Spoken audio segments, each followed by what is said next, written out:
My hallelujah belongs to you. From your heart, lift your my hallelujah belongs to you. Lord, my hallelujah, yeah. My hallelujah belongs to you.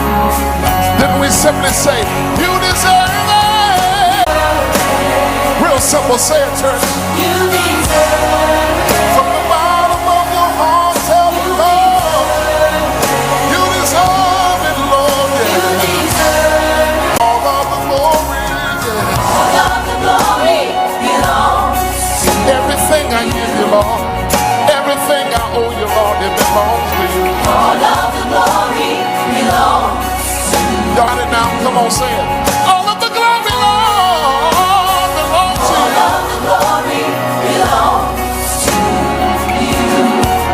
All of the glory, Lord, yeah. All of the glory belongs. Everybody lift your hands right here and say, you deserve it. You deserve it. You deserve it. You deserve it, Lord. You deserve it. With the tear rolling down my face. You deserve it. When I'm on bended knees, I'll say, you deserve it. Oh, Lord, you deserve it. You deserve it. Everybody lift your hands and say hallelujah, hallelujah, hallelujah, hallelujah, hallelujah, hallelujah. All the glory, all the honor, and all the praise. You deserve it. From the bottom of my heart, I say, from the depths of my heart, I say, Lord, all of my worship, Lord, I give you all my worship, Lord. No one deserves this praise. No one deserves this worship with you, Lord. You.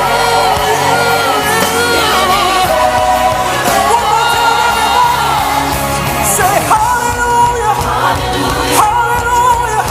God, we give you the glory. God, we give you the praise. Say all the glory and all the honor and all the praise. You deserve it.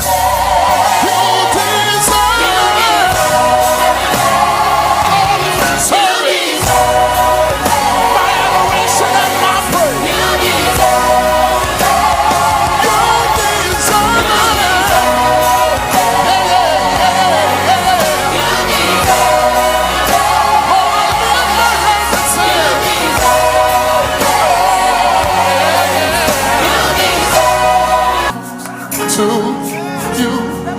Can we lift our hands together one time? My hallelujah belongs to you.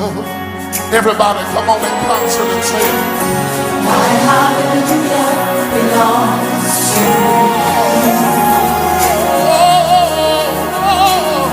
My hallelujah belongs to you.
Everybody.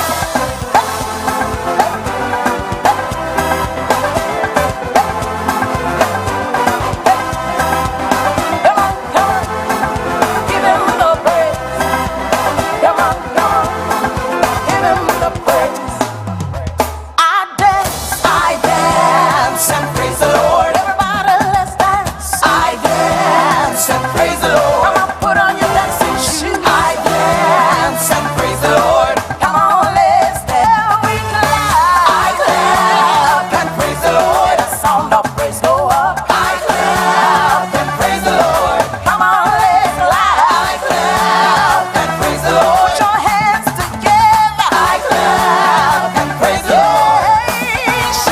I shout and praise the Lord. Give him the highest praise. I shout and praise the Lord. Everybody let's shout. I shout and praise the Lord. Shout to the Lord. I shout and praise the Lord. When I thought that he had done too much, he rejoice and praise the Lord. Everybody rejoice. Rejoice and praise the Lord. Give him the highest praise. Rejoice and praise the Lord. One more time, rejoice. Rejoice and praise the Lord. When I thought that he had done too much, he did Jesus did it again. I can't tell it enough. I shouted, Lord, from the mountain top. I can't tell it enough. I shouted, Lord, from the mountain top. Come on, give him the praise. Give him praise.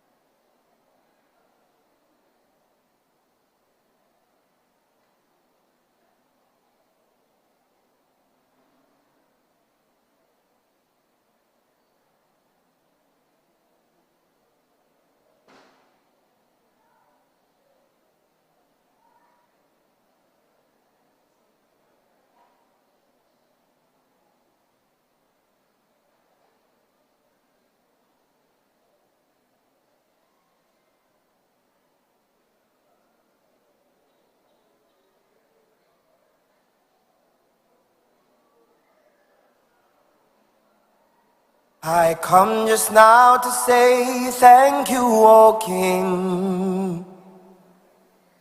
You're not just a part of my life, but my everything. Your love reaches way down deep within, passes human understanding. There will always be a song for you I'll sing. One word alone just can't express my heart's desire. Gratitude for one more day my needs supply. Your warm embrace and tenderness, patient with me through all my mess. I come to one conclusion: you are the best. Hallelujah to our King.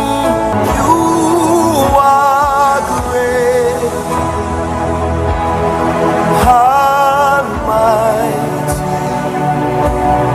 all honor to you, O King. Hallelujah.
Jerusalema ikhaya lami, ilondoloze uhambe nami, zungangishilana. Jerusalema ikhaya lami, ilondoloze uhambe nami, zungangishilana. Dawo yami ayikholana, buso wami awukholana. Ilondoloze zuhambe nami, dawo yami ayikholana, buso wami awukholana. Ilondoloze zuhambe nami, ilondoloze, ilondoloze, ilondoloze zungangishilana. Ilondoloze, ilondoloze, ilondoloze zungangishilana. Dawo yami ayikholana, buso wami awukholana. Ilondoloze zuhambe nami, dawo yami ayikholana, buso wami awukholana. Ilondoloze zuhambe nami.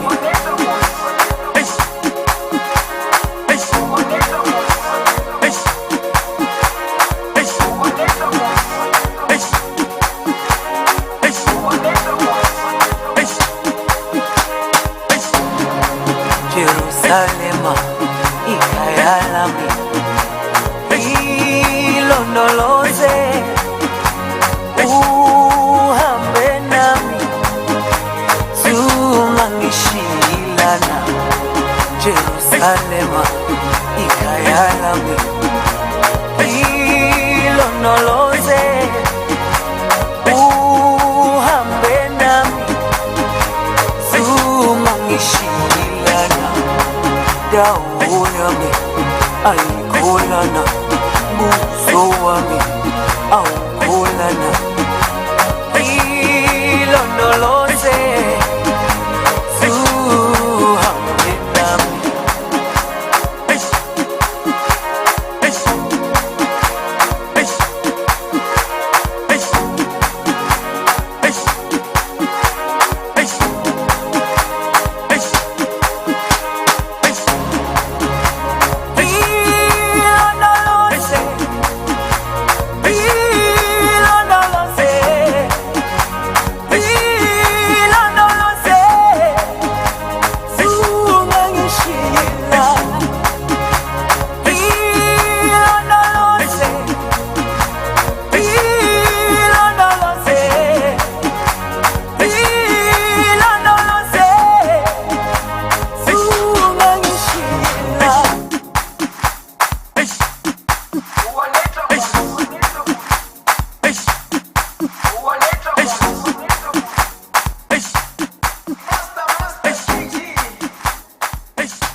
Before I even greet you, I'm going to ask the selector to run the track again.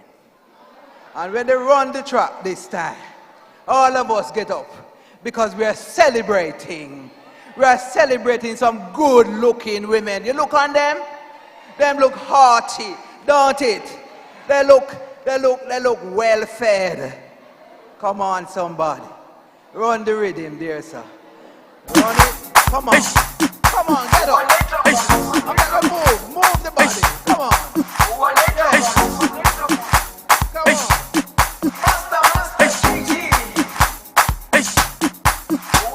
Celebration time. Jerusalem. Jerusalema Celebration time. Yeah. ikayalami ilondoloze uhambe nami zungangishilana Jerusalema ikayalami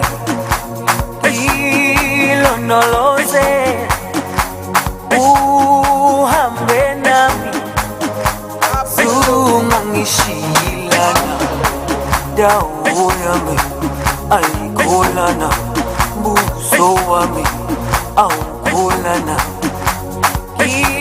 ilondoloze zuhambe nami dawo yami ayikholana buso wami awukholana Be honest. We have to celebrate because some of you are glad. They are back home and come help with the housework. You may be seated, graduating class of 2023. Permanent Secretary, Mr. Dunstan Bryan. Acting Chief Nursing Officer, Mrs. Jillian Mason. Can't read more on handwriting, but she know her name, so we'll get it. Doctor, you know, I should know her name, you know. I should know her name because her family is some strong gentlemen from Quarry. Mrs. Jillian Mason Quarry. Dr. Nola Dunn Holness, guest speaker. Chaplain, Mrs. Beverly Donald. Other distinguished guests, family, friends, well-wishers, and of course, the graduating class of 2023. Today is a beautiful day. Today is what date? The 31st of August, 2023.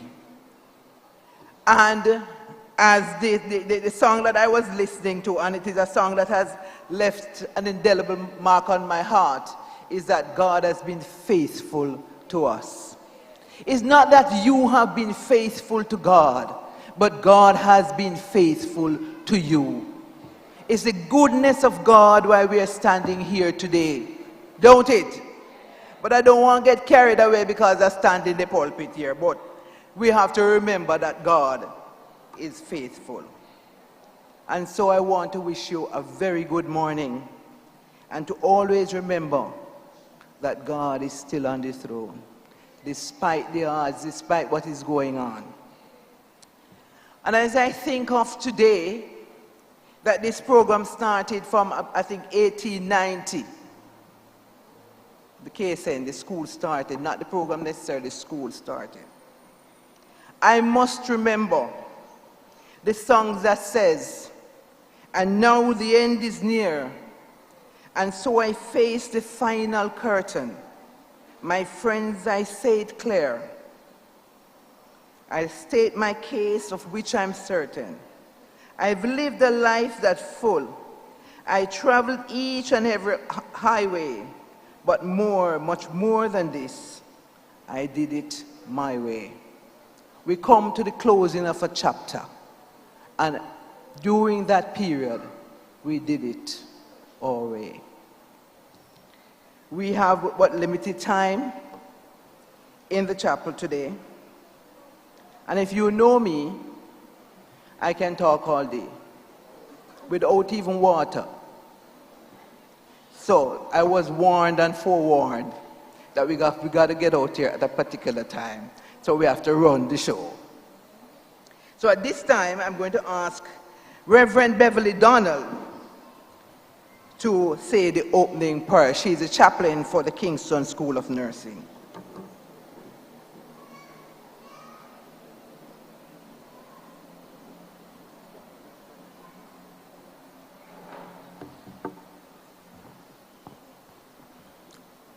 Good morning. Please stand for prayer.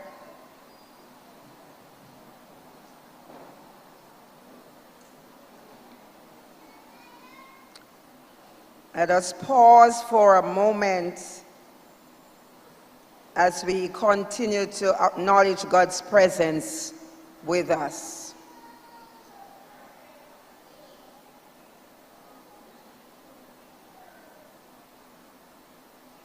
Good and gracious God, this is the day that the Lord hath made. Let us rejoice and be glad in it. Almighty God, as we gather here today to ask God's special blessings on our guardians and all who are gathered here, we thank you for the blessing of learning. Let us continue to be faithful to you in all we do and say. Today is the culmination of the years of hard work, which were filled with challenges and triumphs, losses and laughter, friendships and growth. So Lord, we thank you for getting them safely to this day, for the gift of the family and friends, lecturers who have supported the guardians, and we celebrate with them now. So let us remember before God the lecturers of KSN, mentors, especially remember Miss Donnet Williams, director of KSN, and all members of academic staff and support staff. We continue to pray for all the other workers in this institution who work as a team to fulfill the mission. Lord, give the guardians strength to be vulnerable, the courage to care, and the wisdom to love. As they have gained the knowledge in the field of sexual reproductive health, that they may be compassionate, loving, caring in the exercise of their duties. And Father God, be ever their guide as they prepare to take on the work which they are called to do. Use them, Father, to improve the medical field of midwifery at this time, that they may make the world we live in a better place to live and raise children. May the guardians find true fulfillment as they learn to do His will. Bless the lives of the guardians with goodness and love. Help them to use the gifts wisely. May they continue to pursue their dreams boldly and guide them to walk in the future with faith, hope, and great love. Dear Lord, bless the guardians. Fill them with the spirit of your love. We pray that they may go forth in the world on fire for you, and they may remember you in all things and in all people. May they continue to challenge themselves intellectually and to show the fruit of their knowledge. So the Lord bless you and keep you. The Lord make his face shine upon you and be gracious unto you. The Lord give you the light of his countenance and his peace. Amen.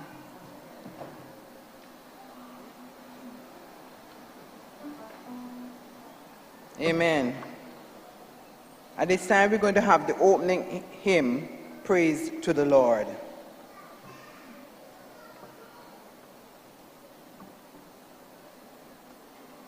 Well, I'll be honest with you, I am one MC or master of ceremonies that cannot help you to start. So somebody, please stand, and somebody please start this wonderful, beautiful hymn.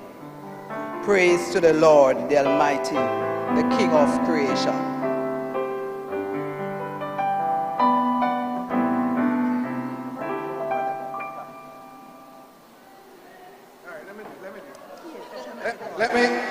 Let me do it. Follow my music, man. Follow me. It goes. All right. Praise to the Lord, the Almighty, the King of creation. O my soul, praise him, for he is thy health and salvation. All ye who hear, now to his temple draw near. Join in glad adoration.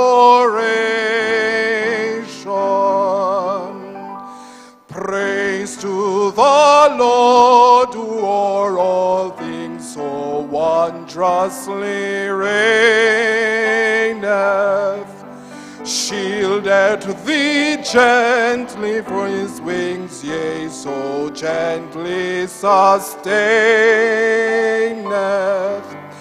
Hast thou not seen how thy desire hath been granted in what he ordaineth?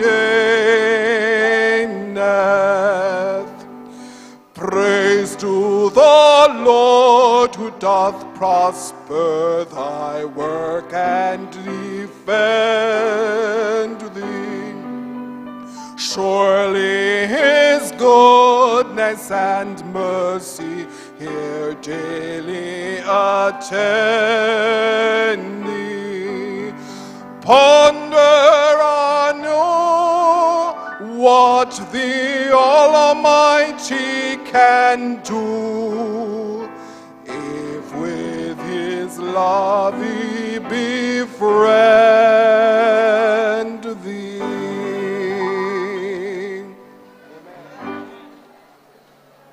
Nobody afraid. Clap them out. Clap it. Clap the permanent secretary of the Ministry of Health and Wellness. A man of God is at the helm. Then why worry? Let me tell you something. The best me ever sing in my life. You know, when you have when you track somebody who do the thing good, you almost sound like them, you know. But if them ever cut off, I hear how you sound horrible, Lord. But I was singing like I was sounding good around the back here. PS, you can sing, we like that. So it's not only a handsome PS. Hey, hey, we have a singing PS. Don't worry yourself. Now we're going to have the greetings. And here we're going to do the greetings now. We're going to have the president of the Jamaica first of all, we're going to have Mrs. Sharon Banbury Edwards, and she's the president, she's the acting president. You can have acting president. She's the president of the Jamaica Midwives Association. Mrs. Patsy Edwards Henry, the president of the Nursing Association of Jamaica. I would think that the acting church chief nursing officer will be speaking for Mrs. Patricia Ingram Martin. And then we are going to have the permanent secretary, Mr. Dunstan Bryan. We're going to have them in that order, and after they have brought the greetings, I'll be back here. Okay? So over to Mrs. Sharon Banbury Edwards now.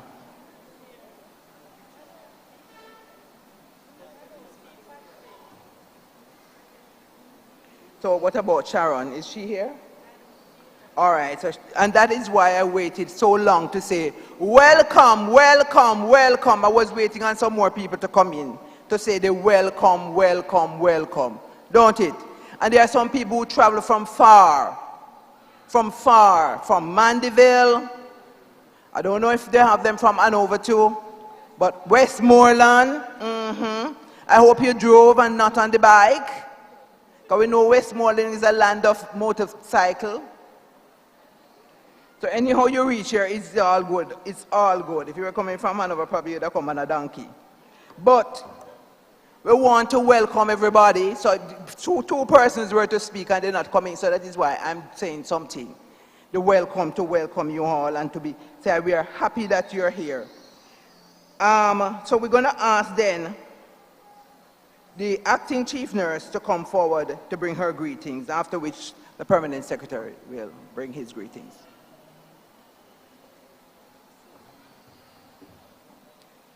Thank you, Madam Moderator. I am a past student of the Kingston School of Nursing ×2.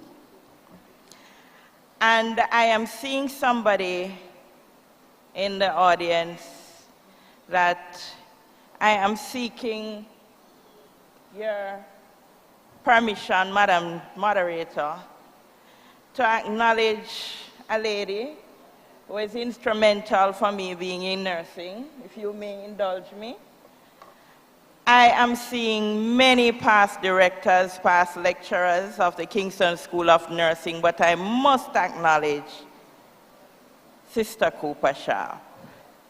Sister, could you stand for me, please?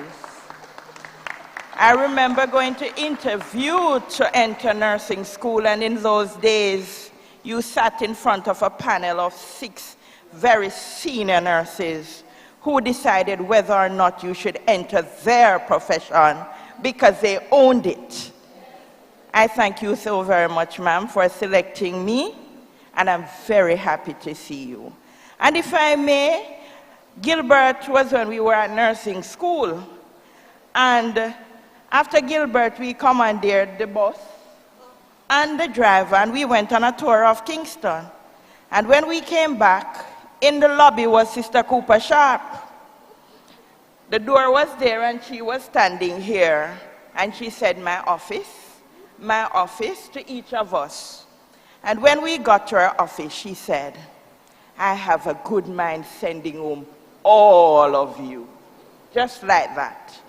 Because she was so scared that it was just past, I think it was the day after the hurricane, and her students were on the road in the bus.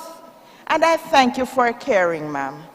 Thank you so very much to all our lecturers, past directors, for being there for all of us over the years.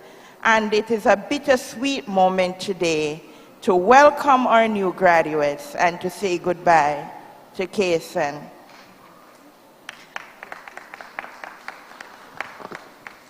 So, I formally bring you greetings on behalf of the Chief Nursing Officer, our Chief Nursing Officer, Mrs. Patricia Ingram Martin. So, Master of Ceremonies, Ms. Gail Hudson, our Permanent Secretary of Many Talents, Mr. Dunstan Bryan, Ms. Nicola Brown, our Acting Deputy Chief Nursing Officer. Could you stand, please, so that your colleagues can acknowledge and recognize you. Dr. Nola Dunn-Olness, our guest speaker, Reverend Beverly McDonald, chaplain, senior nurse leaders from primary care, secondary care, and academia, our Director of Nursing of Kingston School of Nursing, Ms. Danette Williams, and her team. Ladies and gentlemen, graduates, good morning. I bring you greetings from the Nursing and Midwifery Services Unit at the Ministry of Health and Wellness. And I must congratulate the many directors, faculty, administrative and support staff of the Kingston School of Nursing, who despite the many challenges have strategized to ensure that for decades there are graduates, midwives added to the health workforce annually. This is a significant achievement and one to be proud of, as you not only contribute to ensuring that there are qualified midwives added to the health workforce, but you contribute to nation building by improving the sexual, reproductive, maternal, neonatal, child, and adolescent health. The Kingston School of Nursing, through its many campuses, have produced world-class midwives who are in great demand internationally. This attrition of midwives is threatening the quality of maternal and child health services that are provided throughout our network of health centers and hospitals. The Ministry of Health and Wellness has been facilitating the transition of the midwifery programs by sponsoring candidates to both the post-basic and the direct entry midwifery programs at the University of Technology, Jamaica. This being the final batch of graduates from this institution, it is a stark reminder that the curtain has closed or is closing on an institution that has molded so many lives and afforded so many educators the opportunity to mold the lives of many young women into this invaluable profession of midwifery. There have been many memories that will be treasured for many years to come. Team of Kingston School of Nursing, commendation again for the hard work and the many sacrifices that were made to ensure the success of this noble institution. Graduates, I applaud you for taking this bold step towards personal and professional development.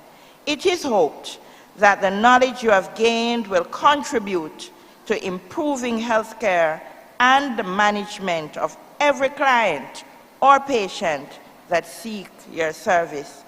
I can attest to the fact that you are well-trained midwives who continue to improve the health profile of Jamaica land we love by reducing maternal, neonatal, and child morbidity and mortality rates. Always remember that you are integral to attaining the Sustainable Development Goals, universal health coverage, the Ministry of Health and Wellness Strategic Plan, and the Vision 2030. In this 21st century, midwifery, being one of the most ancient professions, has experienced considerable revolution over the ages. As such, knowledge advances, cultures, and societies has led to midwifery being a more organized and recognized global profession. While the rest of the world enjoys advances in technological development, reproductive health is not spared.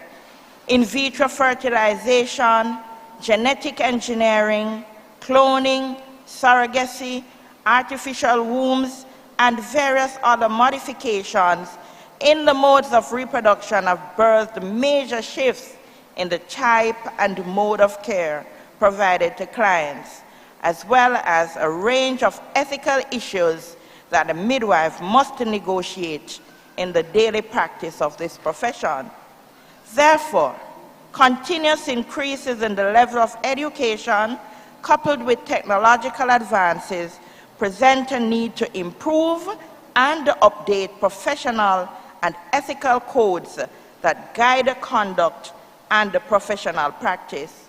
Graduates, midwives, take your stand, own your place. You are now professionals in your own right. Practice in a professional manner in keeping with the International Council of Midwives Code of Ethics. Be guided by your conscience.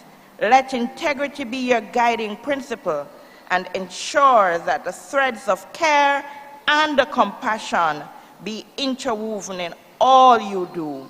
Congratulations to all of you. Your hard work has taken you to this day.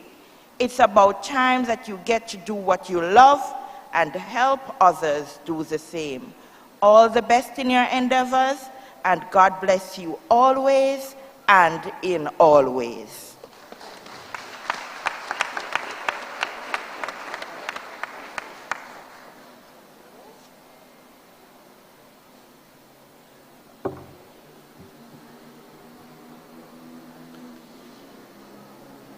Dr. Gail Hudson, Master of Ceremonies.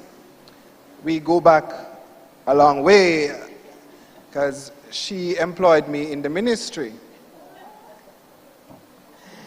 Oh my God. So she was the corporate director at the time, and I see the president of the Nursing Association just walking in very late.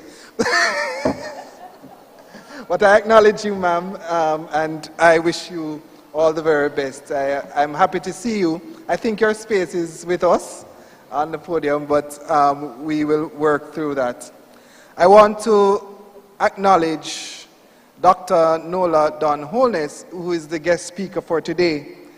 And she is going to give you some food for thought. as you seek to move the nursing profession to higher heights. Graduates, you're in for a treat with this guest speaker who is a Jamaican who gives back at every opportunity, and also is going to impart some knowledge to you from the space that she is in North America. I want to acknowledge Mrs. Sharon Banbury Edwards. I'm not seeing her as yet here, Jamaica Midwives Association, but you have heard from the acting chief nursing officer, Mrs. Gillian Mason-Quarry, and she, from her experiential point of view, has shared with you, graduates, the importance of this milestone that you have achieved. Ms. Donette Williams, Director, Kingston School of Nursing, Reverend Beverly Donald, the chaplain for the Kingston School of Nursing, other distinguished guests, graduates, ladies and gentlemen, good morning. Do me better than that now. Good morning. Good morning. I am truly excited about this opportunity to bring greetings on behalf of the Ministry of Health and Wellness at this graduation ceremony for our midwives. Midwifery is, as was said, one of the most important and vital arts in the clinical services that we provide in the government of Jamaica. 65 very, I don't want to be I don't want to be very male-centric, but I must admit what a bevy of beauties we have in terms of our graduating class. And I want you to put your hands together. Ladies and gentlemen, I want to say, though, that their journey could not and would never be achieved if it were not for you, the persons seated in the congregation today, their families and friends, well-wishers, supporters, people who have held them up, given them encouragement when the exam was beating them left, right, and center, when the classes were a little much for them. You could depend on the people in the audience. Isn't it true? You could depend on these men and women, children in your families and your households to lift you up, encourage you, so that this moment you could sit and welcome this achievement together. I want to say thank you. Graduates, I'm sure you want to say thank you to your well-wishers and supporters.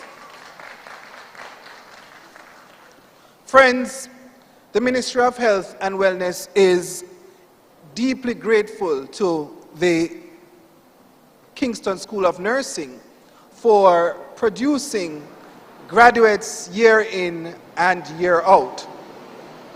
Over the years, we have acknowledged the fact that we are severely understaffed in this area of midwifery.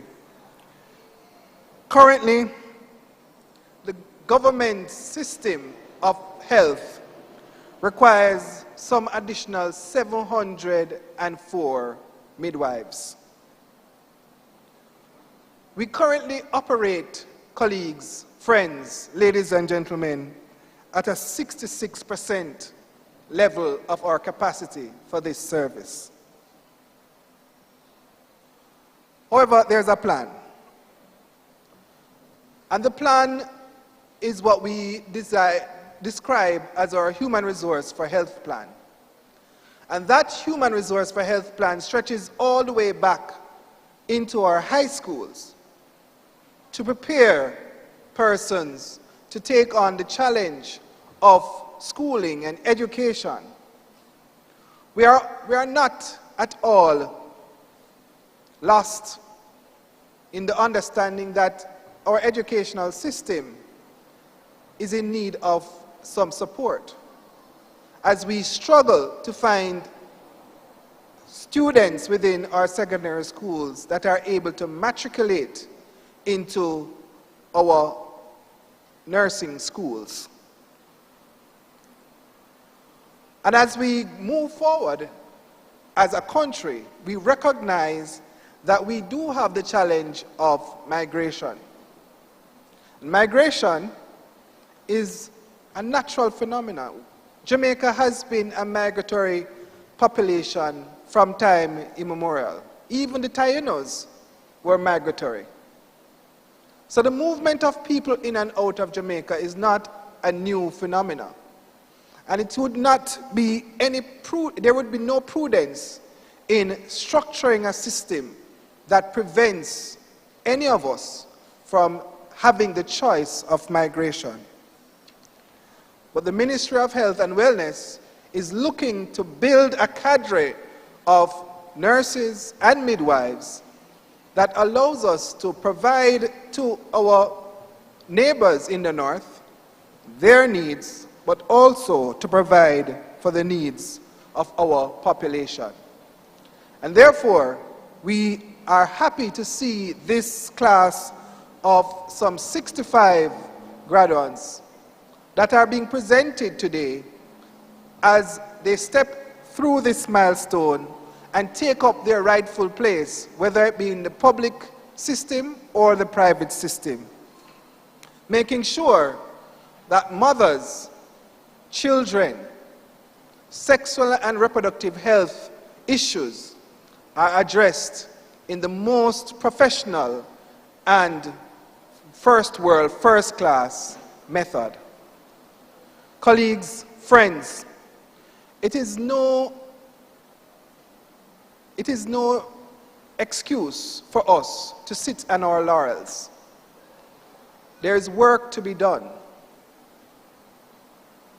We are committed to this work, and we welcome this class of graduating midwives to be part of the arsenal as we seek to transform the lives and the homes of the people we serve in Jamaica, land we love. Thank you very much.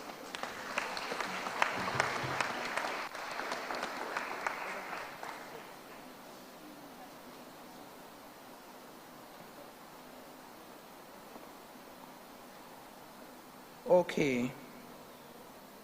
So we're going to have now our selection from Miss Amelia Wellington.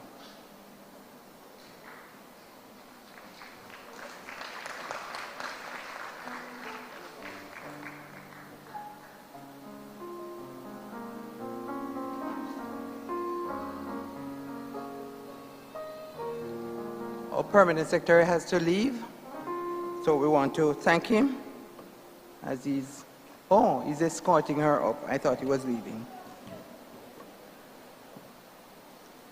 So over to you, Madame, please. A pleasant afternoon to you all.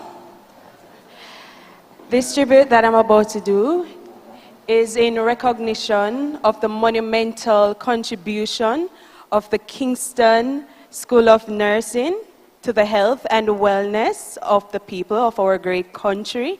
And I am proud to say that my mother and both godmothers are products of this institution. So I hope that this song will give you a little motivation, and if you know it, you can sing along with me, all right? Okay.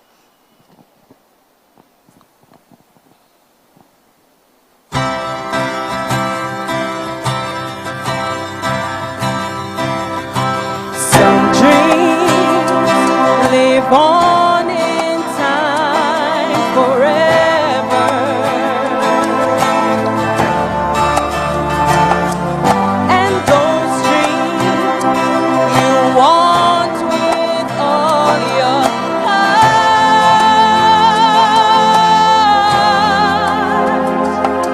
and I'll do whatever it takes, follow through with the promise I made.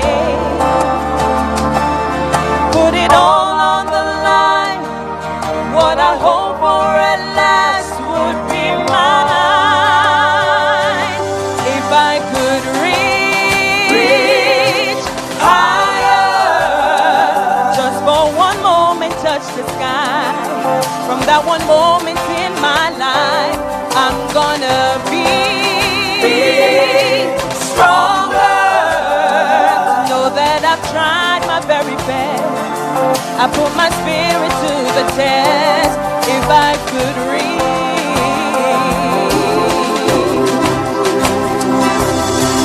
some days are meant to be remembered,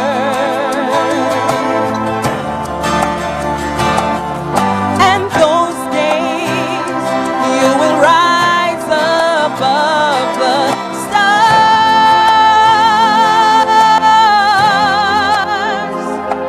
So I'll go the distance this time, seeing more the higher I climb. That the more I believe, all the more that this dream will be mine. If I could reach higher, just for one moment touch the sky. From that one moment in my life, I'm gonna be stronger. To know that I've tried my very best.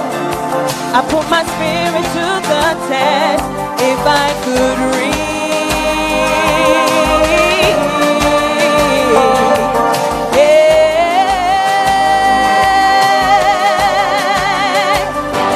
if I could reach higher, just for one moment touch the sky. From that one moment in my life, I'm gonna be stronger. Know that I've tried my very best. I put my spirit to the test. If I could reach higher, just for one moment touch the sky. From that one moment in my life, I'm gonna be stronger. To know that I've tried my very best. I put my spirit to the test. If I could reach.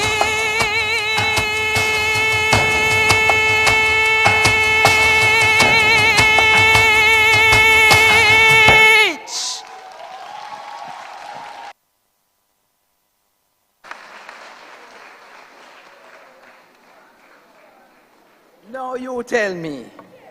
Talk truth. Then you could have go get the lady that the finky clap there. Lady, I am going to use my position, because people don't know that I'm very, very important in this country. Did you know that? You stare there and think say you're important. When me, I tell you, say me not busy about nobody else, but me is very important. So I'm going to make a call to the people, to Digicel, Rising Star, and tell them that me don't have no rising star. Me have a risen star, a real star. And instead of have some of them fool people when me see them I have as guest artists, them to call upon Miss Wellington, Miss Amelia Wellington, to come and give them a rendition. And if you're aware, Miss Celine, is Miss Celine sang that? And Miss Celine sang? Oh, I think it's Celine, I think it's Celine song. Well, I hear somebody talking about some very, very, very important people. The only place that me see V was when Chris Brown came here the other day.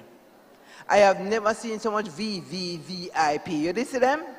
250,000 to sit down in the VIP. But I don't read paper, man.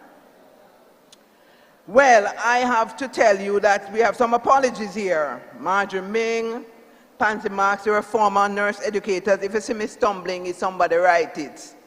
And if me can't read my own handwriting, I don't know how we're going to help me. But God is on the throne. Dr. McQueen Haney, she is the chair of the Nursing Council. Miss Corrine Francis, she is unable to attend, but she has a rep in Miss Higgins. And we have the DNS Carmen Johnson from St. Anne's Bay, and those of you who are not in nursing and do, DNS mean what again? Director of Nursing Services. The same people that we used to call matron. I love the name matron, but that is dating me. In our presence, we have acting deputy chief nurse, Mrs. Nicola Brown. Well, sometimes it depends on where you are. You're either Miss or Mrs. She need to tell me she's Miss today or she's Mrs. She must be Miss. You have to know when to call yourself Mrs. You know. When it don't matter, you're Mrs. But when you come in and you see some people that you don't like to be known as Miss, don't let nobody call you Mrs. Or no doctor, nothing. You want the people to know, say your name, Miss. So it is Miss Nicola Brown, Miss Nicola Brown. Former directors, oh my God. Mrs. Marcia Hyman McKay, where are you? Where are you? Oh. And beside her, Mrs. Pearl Cooper Sharp. And a Pearl. We know a Pearl, man, you can't call her nothing but Pearl. She's Pearl.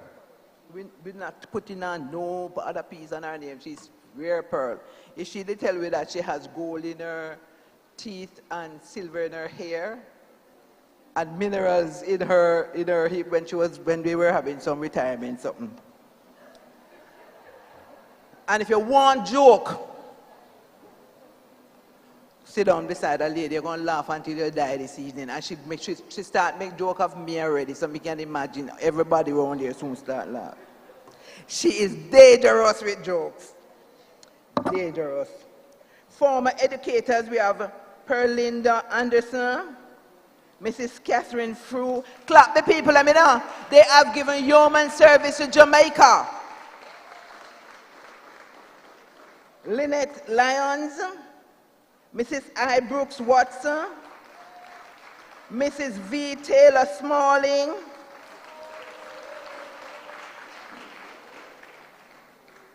some people don't need to stand up, but we see the people. Stand up, man. Come on, man. Come. Stand up. Mrs. Smalling, where are you? Look at you. And people wondering why you're out of the service. A young girl like you. DNS, we have from, is it Mandeville General Hospital? We have Mrs. Sadie Allen. Mrs. Sadie Allen, please stand for us. And we have from the largest, I want you to come with me, largest hospital in the English-speaking Caribbean. Kingston Public Hospital. We have the only Joan Walker Nicholson.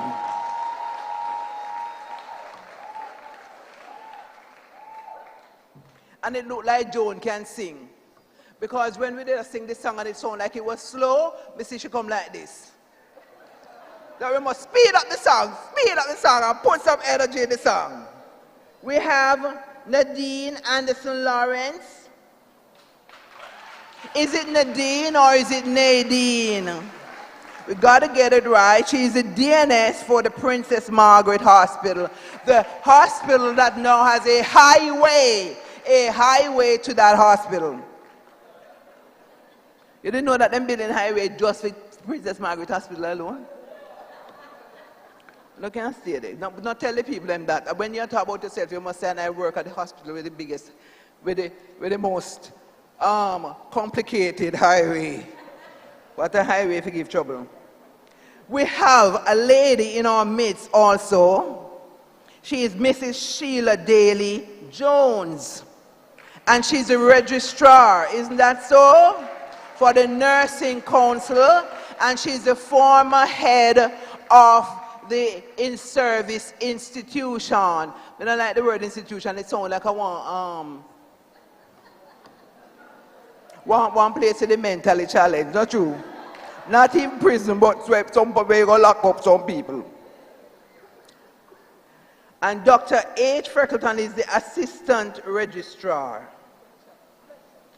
I want you, let me tell you something. You see, Mr. Freckleton is the seat here. I want to show you at the end of the program what I had to contend with up here. I couldn't even use my glasses. My glasses couldn't help me. Fletcher, Dr. H. Thank you, ma'am. Thank you. And you notice she never stand up in until she hear her correct name. I agree with you. You're not named no Freckleton. Mrs. V. Bailey Pinnock. She's the acting director. I'm going to tell you a little story about this now. She's the acting director of a unit within corporate service that has the same, what do you call it? The acronym, yes. The acronym for the place is the same name like the director of the place. So the lady for the place named Mrs. Diaz, and the acronym for the place that they work is Diaz. Direct Documentation Information Access Services. Where you get no Diaz? So it is Mrs. Veronica Bailey Pinnock is acting. Where is she, Veronica? Come, clap, come, yes. Now we go down to, in service, we have Mrs. Marcia, I have this one, Mrs. Marva Brissett. She's the coordinator. Where's Marva? Marva is a sweetheart. When you want to talk about order, check Marva. Sit down beside Marva when she have her lunch or dinner, you will say order. Marva eats like our mother tell her to eat. Marva don't complain about one thing about the food. All when the food not look so good. Her mother trained her well. I love to sit down with her come and say, Gail, that's how disrespectful people behave. And then we have a tall lady. I think she wanted to play basketball and to go to netball, to go to Australia, and her mother said, none of it. You're going to do nursing. Mrs. Thomas Yetman. You see what I'm telling you, one very tall lady. And she said she never want to look too outstanding, so she never wear her heels. We want to welcome all of you. We want to say a big thank you for taking time out of your busy schedule to spend these moments with us. And I'm sure the graduating class of 2023 is also thankful that you're here with them today. I look across at those beautiful ladies, and I said to myself, I should have been 30 years younger. In my childbearing age, I would have about 10 children that these people could deliver my baby. Clap your hand for these beautiful looking women. All right, so we're coming down now. We know that Miss Dunnett wants to pull me dress tail to tell me that we have time. But it's all right, we can manage. We will manage. But before Mrs., and I want you to listen to what I'm saying. This is her name for me for today. Before Mrs. Dunnett Williams KSN comes to you, everybody her name Mrs. something. I don't have to give Miss Dunnett's own name, and Mrs. Dunnett is she is Dunnett Williams KSN. So if you want, you can call her Mrs. KSN. She's about to get a divorce though. We're gonna ask, and I want you to look with me, people. Turn with me to the table. And we see a woman of glasses, A woman of glasses, people. I was looking at my television the other morning. I said, but what are glasses? This woman have about 1,000 glasses to match every outfit that she has. Put your hands together for the glassified. Glassified, beautiful. Come on, man. President of the Jamaica Nursing Association, or the Nursing Association of Jamaica. If nothing else, and she speechified too, you know. She very speechified. So between the speech and the glasses, you got it going, baby. Come on. Come to the podium. Come on.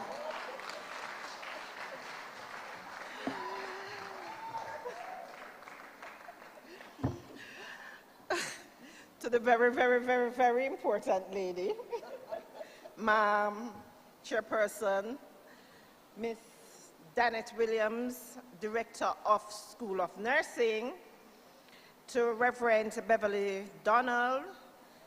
The PS has left, but Mrs. Gillian Mason-Quarry, Chief Nursing Officer acting in the Ministry of Health, and her deputy, Miss Nicola Brown, to the Registrar, Mrs. Sheila Daly-Jones, and the Assistant Registrar of the Nursing Council of Jamaica.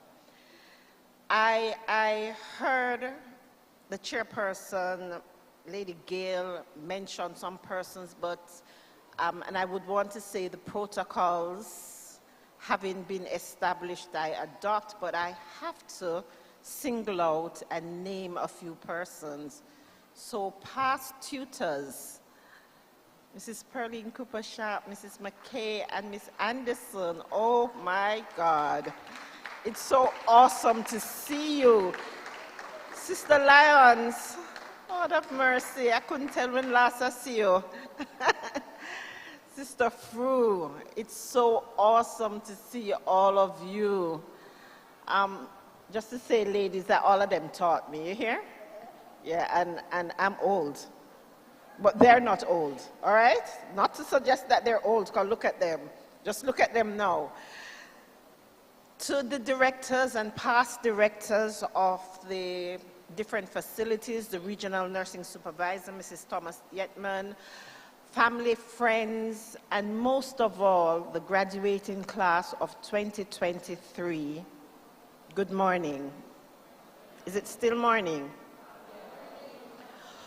And I left out one person, and I left her out because I have to specially acknowledge our guest speaker, Nola Dunn. And I don't know if she's Miss or Mrs. or what, but Nola Dunn and I St. Mary we come from. We went to St. Mary High School together. So you see that greatness comes out of St. Mary and St. Mary High School. Faith and courage, faith and courage. Right, Nola? Faith and courage. So it's good to see you, Nola, after so many years. I do apologize for my tardiness in being here, but I had a family emergency. And I did ask somebody to represent me, but when they called and told me they wouldn't be able to come, I thought that I could not be absent from my midwives, because those of you who know me know that midwifery is my passion, right? Yes, midwifery is my passion, because midwifery is that specialty that brings you not only into an individual, but every time you meet with a mother, you automatically meet with a baby father, a husband, a grandma, a brother, a sister. It brings you into that inner circle. Yes? So it is that speciality that goes throughout the entire lifespan. So because I wasn't expected to be here, I don't really have a script, but you know I can talk from my heart because I love my midwives. And I sat there and I looked at a quote from Garth Stein, and it says that the true test of champions is not whether they can triumph, but whether they can overcome obstacles. And I do know that you have overcome many obstacles to be here today, right? Yes, we've had our family challenges, we've had our money challenges, we've had our children, our spouses, our different challenges, but you were able to overcome the challenges, amen? And we're in church, so you can say amen. Amen. You were able to overcome those obstacles and the challenges to be here today. This is my second graduation for this month, and I always have to single out the family. Because when we come to a graduation, we not only come to the graduation for these beautiful ladies sitting here, but the family members are graduating, right? And the family members sometimes are more happy than the graduates, right? Yes, because the husbands who were home with the children and had to be doing some of the housework, they are so happy that the wife's coming back home. They're not happy, I'm not sure if they're happy for the success. They're just happy that wife is coming back home, not true? And the mothers who had to be taking care of the children and the aunties and the cousins who had to be filling in, you're just happy that this day is here. So I congratulate you on the fact that you were there with the nurses as they went through their journey. So as we come today to the closing of one door and the opening of another, I challenge you. And since I got this information a few weeks ago, it is something that I like to share, because the nurse have been voted for the last 21 years as the most trusted and honest profession in the world. People trust us. I said it last week that we meet our patients and our clients when they're at their most vulnerable. And the midwife is even more important, because only a midwife can tell a woman of any class, status, or standing in life, no matter how very important they are, to take off their clothes, lie on the bed, and open your legs. Not many persons can do that and get a woman to comply, but we do it almost on a daily basis, yes? So we meet them at their most vulnerable. And I charge you to let the next 21 years, nursing continue to be the most trusted profession. I encourage you today that as you go through today and your career as a midwife, that you focus on quality. Identify and know your own strengths and weaknesses. Don't be afraid to ask for help. Prioritize your own health. A lot of us, we don't seem to take our own health important, but prioritize your own health. Learn how to multitask, because you will have to multitask. And most of all, work smart, not hard, to achieve the goals. I do congratulate you today. You all look splendiferous, if there's such a word. You look beautiful. I don't know if we are duplicated up there, because normally when we come to graduation, it's not the amount of people that walk up that is usually sitting up there. There's usually one or two more. But I wasn't here for the marching, so I didn't see. But I congratulate you all. Do have a wonderful life as a midwife. God bless you.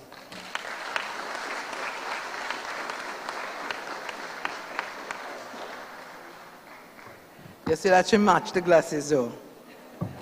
You notice she never read the speech? Come man, I mean, you know, really I forgive people, but give her another one, because she sound good. Good things come from St. Mary. Good things come from Hanover. People go to Hanover and get husband. The chief nurse, look here, but we drop the acting for today. The chief nurse husband come from Hanover. So good things come from Hanover too. You hear? Oh, and me, the very, very important lady, come from Hanover. So before Mrs. Danette Williams Kaysen come to us, we're going to take a selection from Mrs. Antoinette Crosdale Sinclair. Put your hands together for her.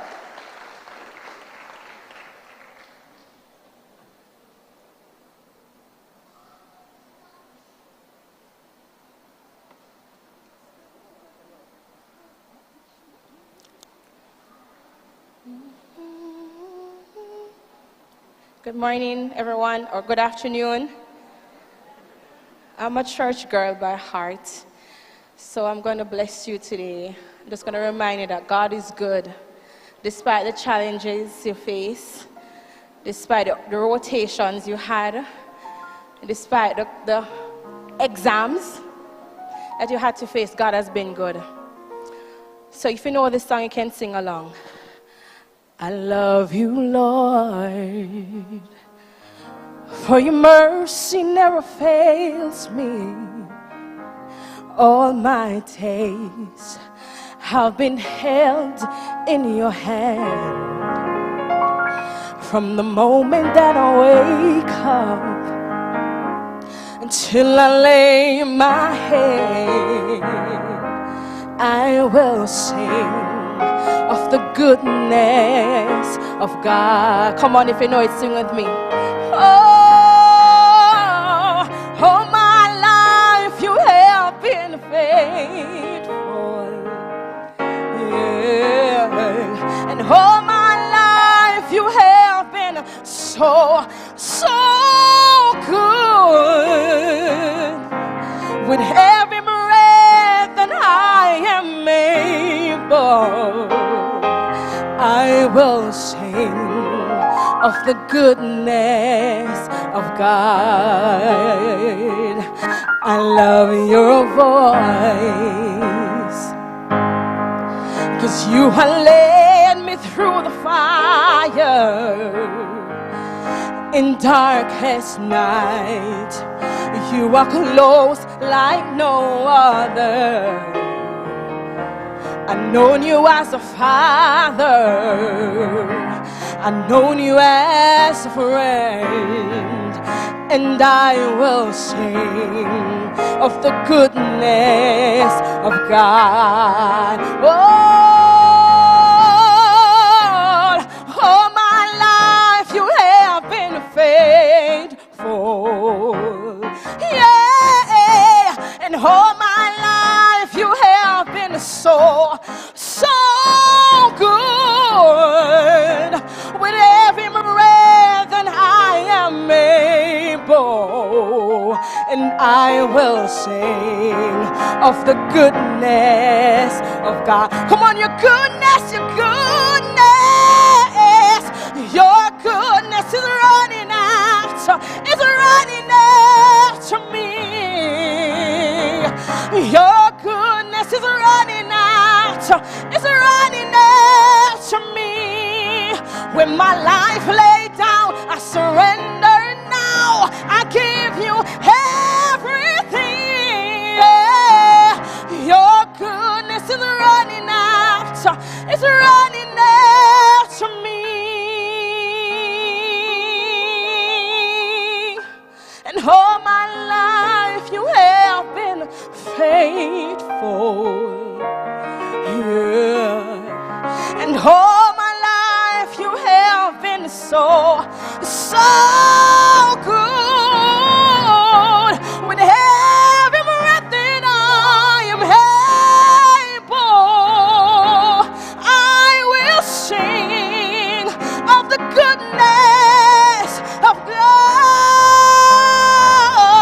I will sing of the goodness of God. It's been good, it's been good. I will sing of the goodness of God. It's been good, good God. It's been a good, good God. It's been a good, good God. Hallelujah.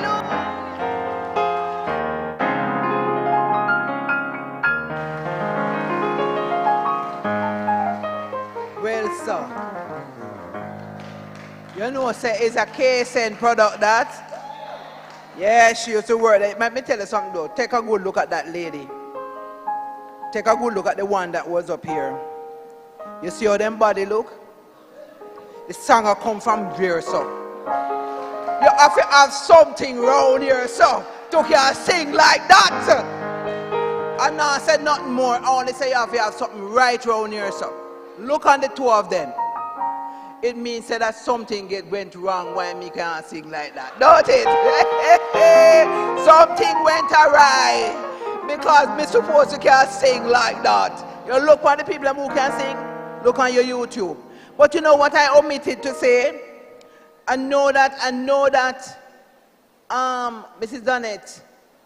Dunnett, Kingston want to come quickly to talk, but she remember it's from 1890 something, so we're going to give you the time to talk. We know that the people in the audience don't come to hear no only for talking, them come to see them loved one get them plaque or them certificate. We know that. We know say so graduation go. But allow me my 2 little minutes of fame. Mrs. Hyman McKay, you see, I want to say something about her because we just said she was former director, but it's a lady who, along with other directors, spend their money. They take their personal money and fix things in the place. Yes, me know that. Me had to go up there one day and she said, well, me have to buy the toilet seat. And me say, for what? Out of your pocket? No. Let the government buy it. And she said, no, but we need it. That is Mrs. McKay. What I did not say about Mrs. Cooper Sharp, she's a former chief nurse, you know. Don't take it for granted. And let me tell you something. She's, let me tell you something, Mrs. Cooper Sharp as a chief nurse, when Mrs. Cooper Sharp walk, you know she's the chief nursing officer of Jamaica. When we go Cuba, no ask no question, she is the chief nurse. Any trip she go on, you don't have to ask who is the chief nurse. Mrs. Cooper Sharp. I needed to say that, ma'am, that not only director, but she was a chief nursing officer. One of the high moments is here. So we're going to ask now, or Mrs. Dunnett Williams, the one that you know as Miss Dunnett Williams, me bless her today and call her Mrs. Dunnett Williams Kingston. She's the director of Kingston, and she is going to bring the school's report. I would imagine that if you have water, take a sip. It might be for a while. Thank you.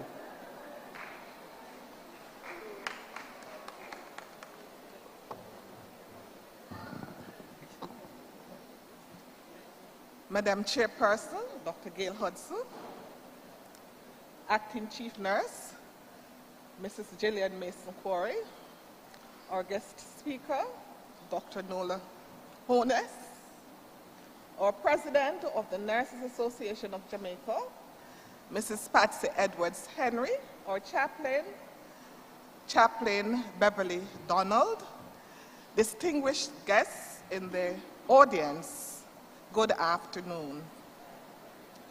Ladies and gentlemen, boys and girls. It is with mixed feelings that I stand before you to present the last graduation report for the Kingston School of Nursing before it closes its doors.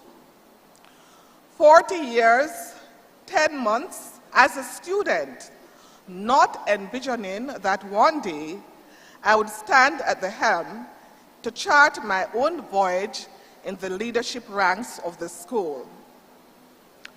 It is undeniable that the Kingston School of Nursing has made unparalleled contributions to healthcare globally through its general nursing and midwifery graduates.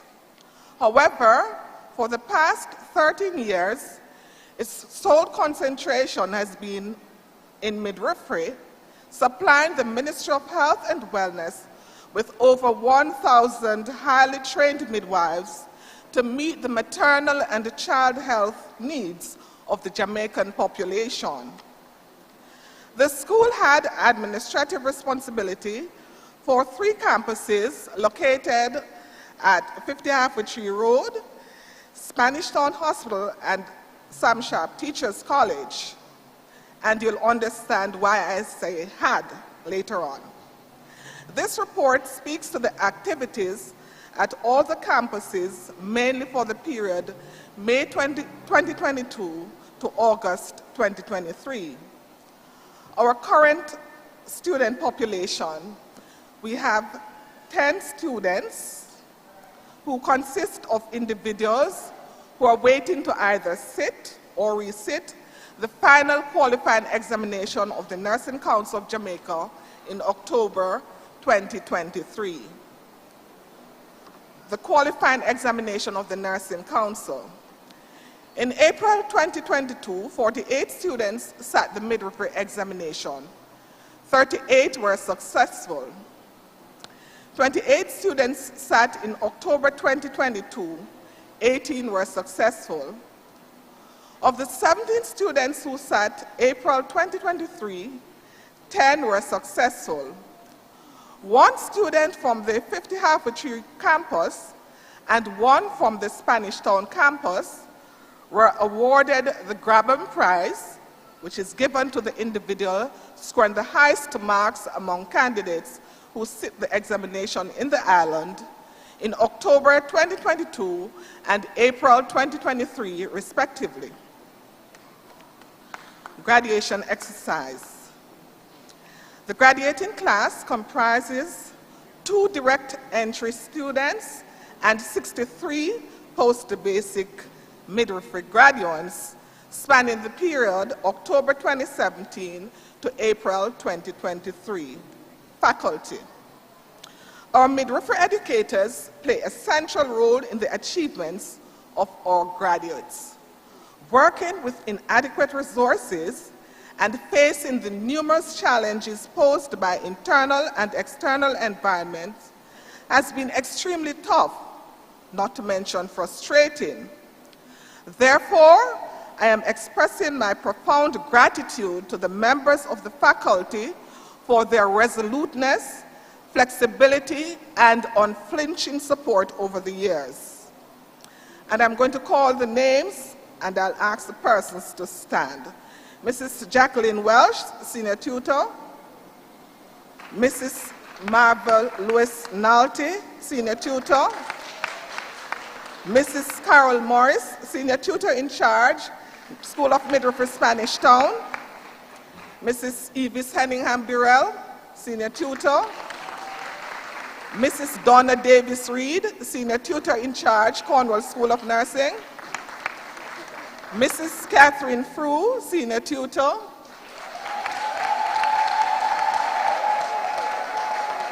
Mrs. Juliana Lawal, Tutor. Mrs. Novlet Hall Anderson, Tutor. Mrs. Valerie Taylor Smalling, Tutor. Our support and administrative staff, and I'll also ask these persons to stand when I call their names.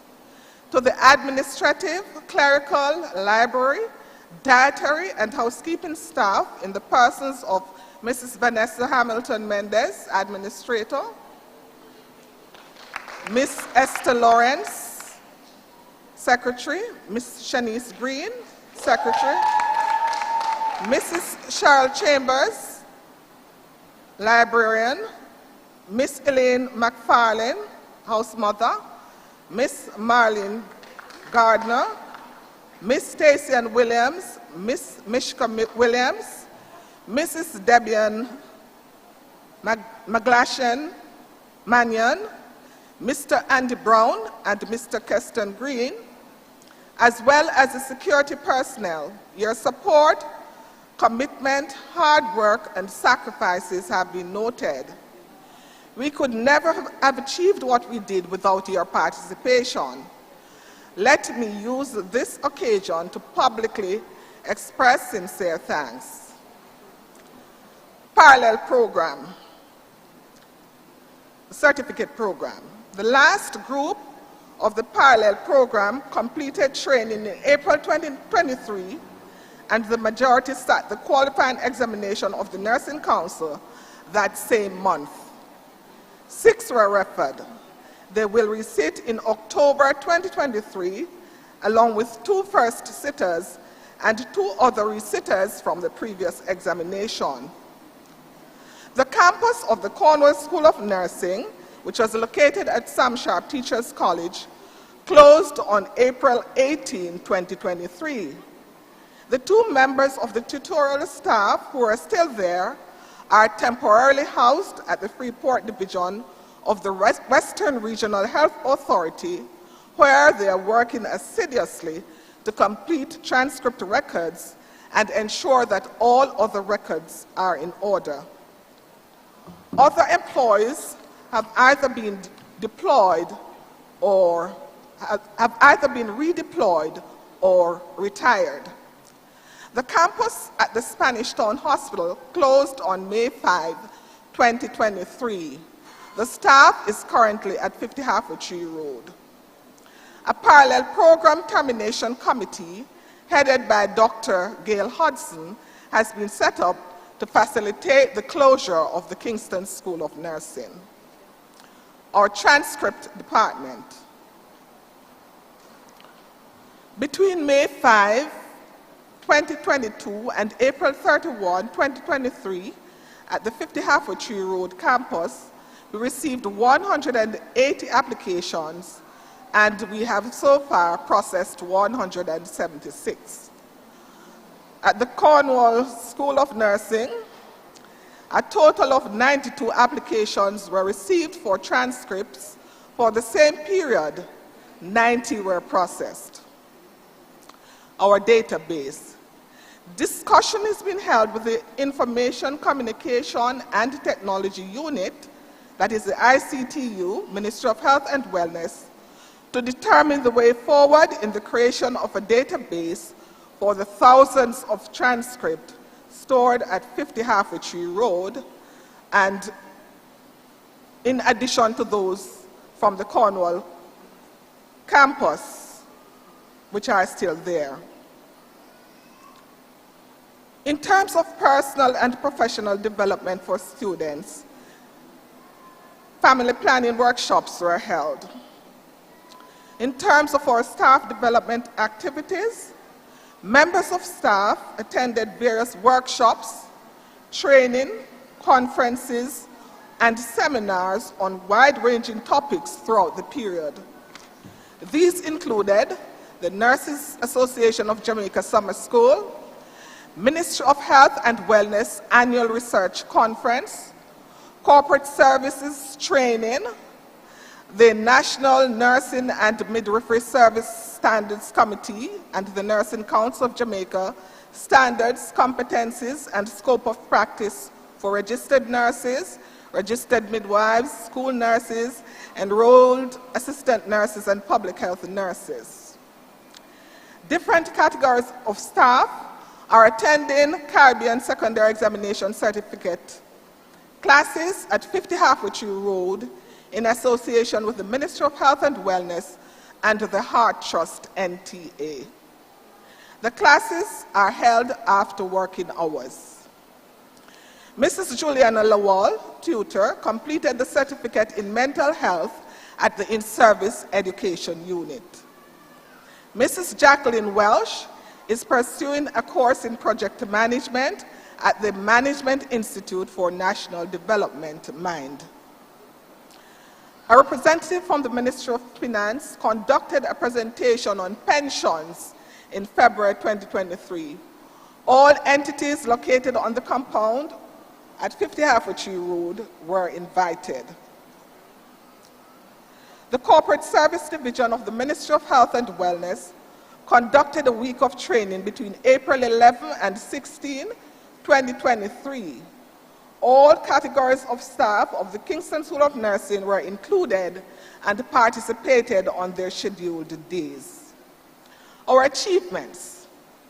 Members of staff received awards from the Ministry of Education and Youth and the Ministry of Health and Wellness as indicated for Outstanding Performance Management and Appraisal System, that is PMAS, evaluation reports for the year 2021 to 2022.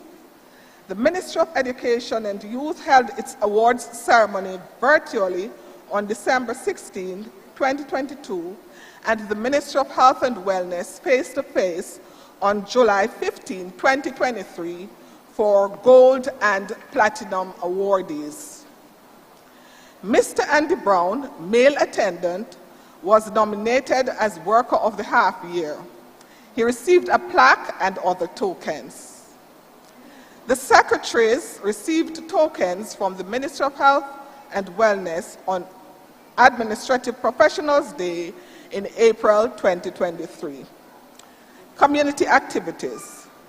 3 educators participated in a career fair at the Norman Gardens Primary School in February 2023. Educators did presentations on midwifery-related topics at St. Jago Park Health Center, Maypen Hospital, and the Nurses Association of Jamaica. Congratulations. The school welcomed the birth of the son of Miss Ramonia Richards, telephone operator, on May 11, 2023. The children of the members of staff continue to shine in their various spheres.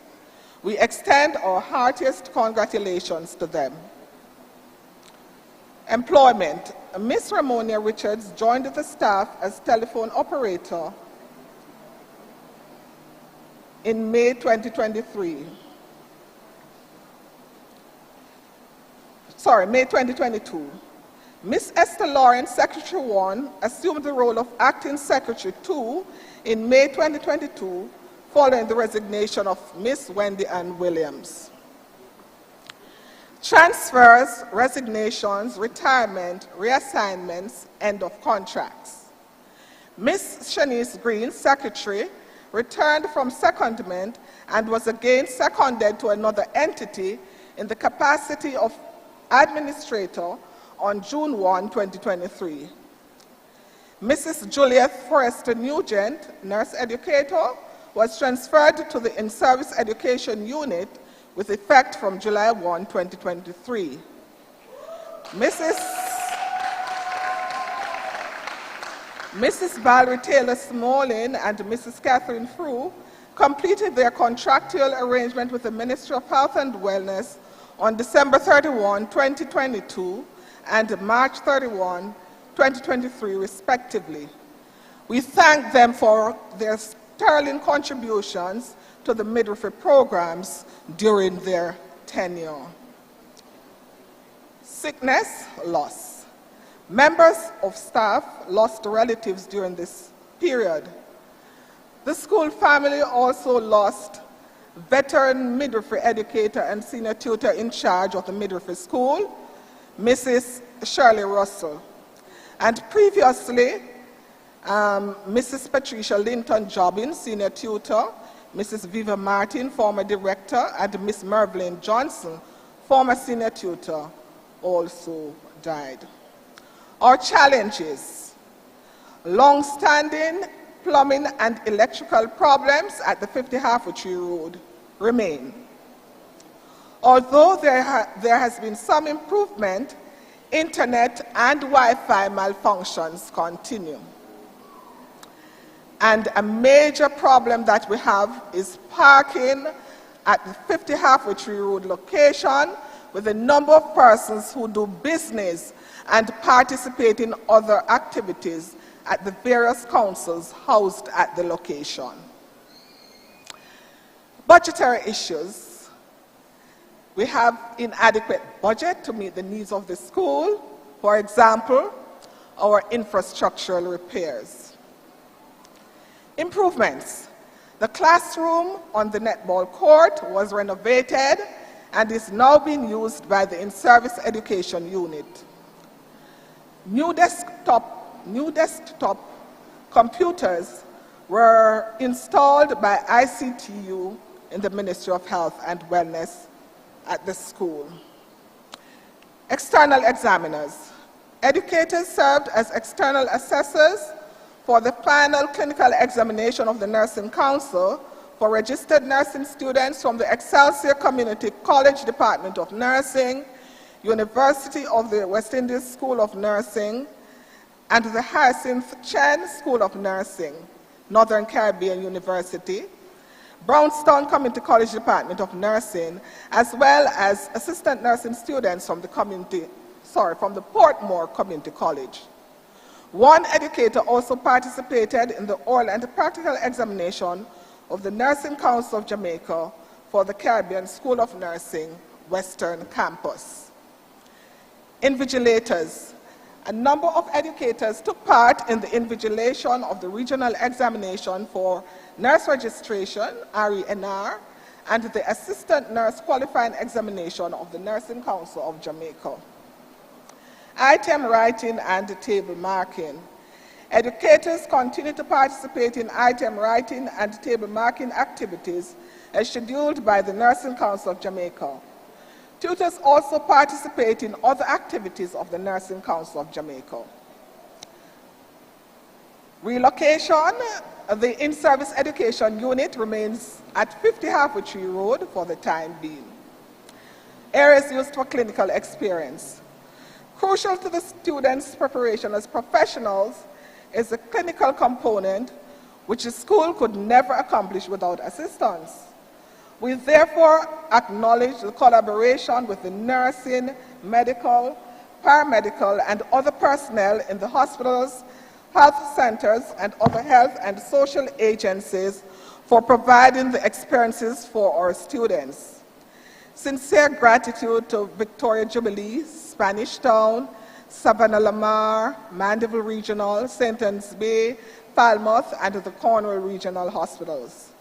We thank the Ministry of Health and Wellness and its various departments with which we have related over the many years. Special mention must be made of the Office of the Chief Nurse and the Corporate Services Division of the Ministry of Health, under which training falls. The registrar and staff of the Nursing Council, which readily offer guidance in matters relating to the nursing education and practice, thank you. Directors of nursing services, public health nurses, public health inspectors, ward managers, midwife supervisors, midwives, registered nurses, community health aides, patient care assistants, and all other category of workers in the primary and secondary care facilities, we say thanks. Special mention must be made of Mr. Dave Holmes and the transport team, Mr. Clifton Rogers, former Director of Security and team, our current security providers, Atlas, to all individuals, organizations, and institutions that have in some way contributed to our realization of the goals over the years, we are deeply appreciative. We value your participation and look forward to your continued cooperation until the school closes. To the parents, guardians, spouses, children, and well-wishers, thank you for your support, sacrifices, and prayers for our graduates. You too deserve some applause, so please applaud them. To our graduates who are now midwives, you can radiate success or ooze mediocrity. The choice is yours. I will therefore leave these pearls of wisdom with you. If you get up in the morning expecting to have a bad day, you will really disappoint yourself. Mr. Dyer's advice is to stop complaining. Don't be a duck. Be an eagle. Ducks quack and complain. Eagles soar above the crowd. Success requires conscious, purposeful choice. Take responsibility for yourself. Do not allow people to define you. Change your attitude and mindset and become an eagle. Expect to receive good things. In life, we usually get what we expect. Improve yourself or your life. Do what you can, JMA, and that's not the Jamaica Midwives Association. Just manageable amounts, right where you are. Sometimes you have to make baby steps, but the important thing is to begin. Do what you can where you are to begin your transformation. Physical presentation matters, Sean, that determines altitude. Be different. Why be ordinary when you can be extraordinary? It is usually just small things put into action that lead to big improvements. A positive attitude is magnetic. It draws people and positive things to you. Sow carefully. You reap what you sow. Therefore, sow what you want to reap. By using our talents and abilities to serve others in this life, we draw good things back to ourselves. We are rewarded many times over. It is true that you can do well by doing good. As it has been said, a man reaps what he sows. Instead of taking the form of a quacking duck, soar like an eagle. To the current staff of the Kingston School of Nursing, in heralding the pending closure, I will paraphrase Stephen Colbert. You are about to start the greatest improvisation of all with no script. No matter what is going to happen, often with people and places you have never seen before, you are not in control. So, say yes. And if you are lucky, you will find people who will say yes in return. Blessings as you go on your journey.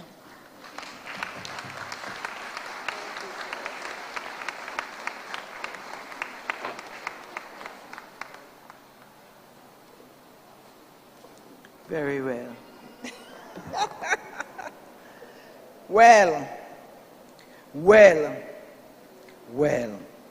Well done.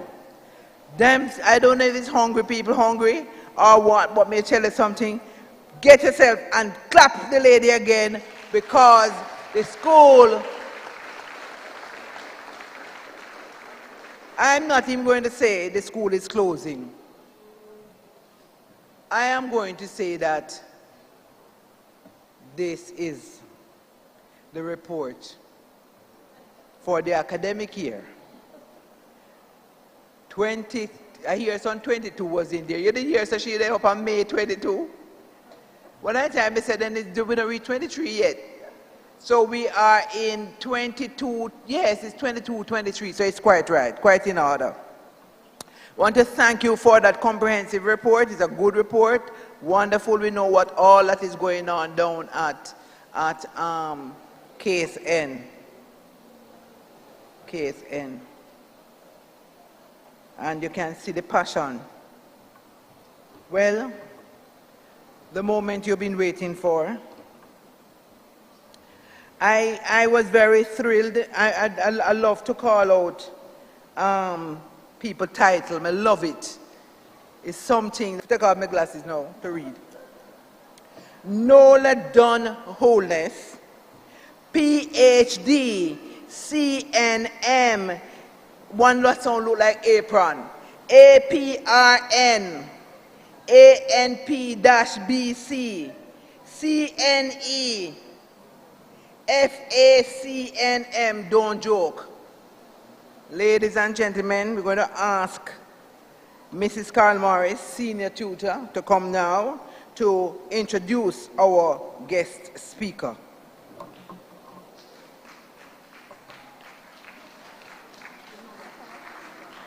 Listen, it's about 2 minutes, me take a while ago to tell you the lady title. Oh, is who you're clapping for, Miss Morris or the guest speaker? Miss Morris, all right.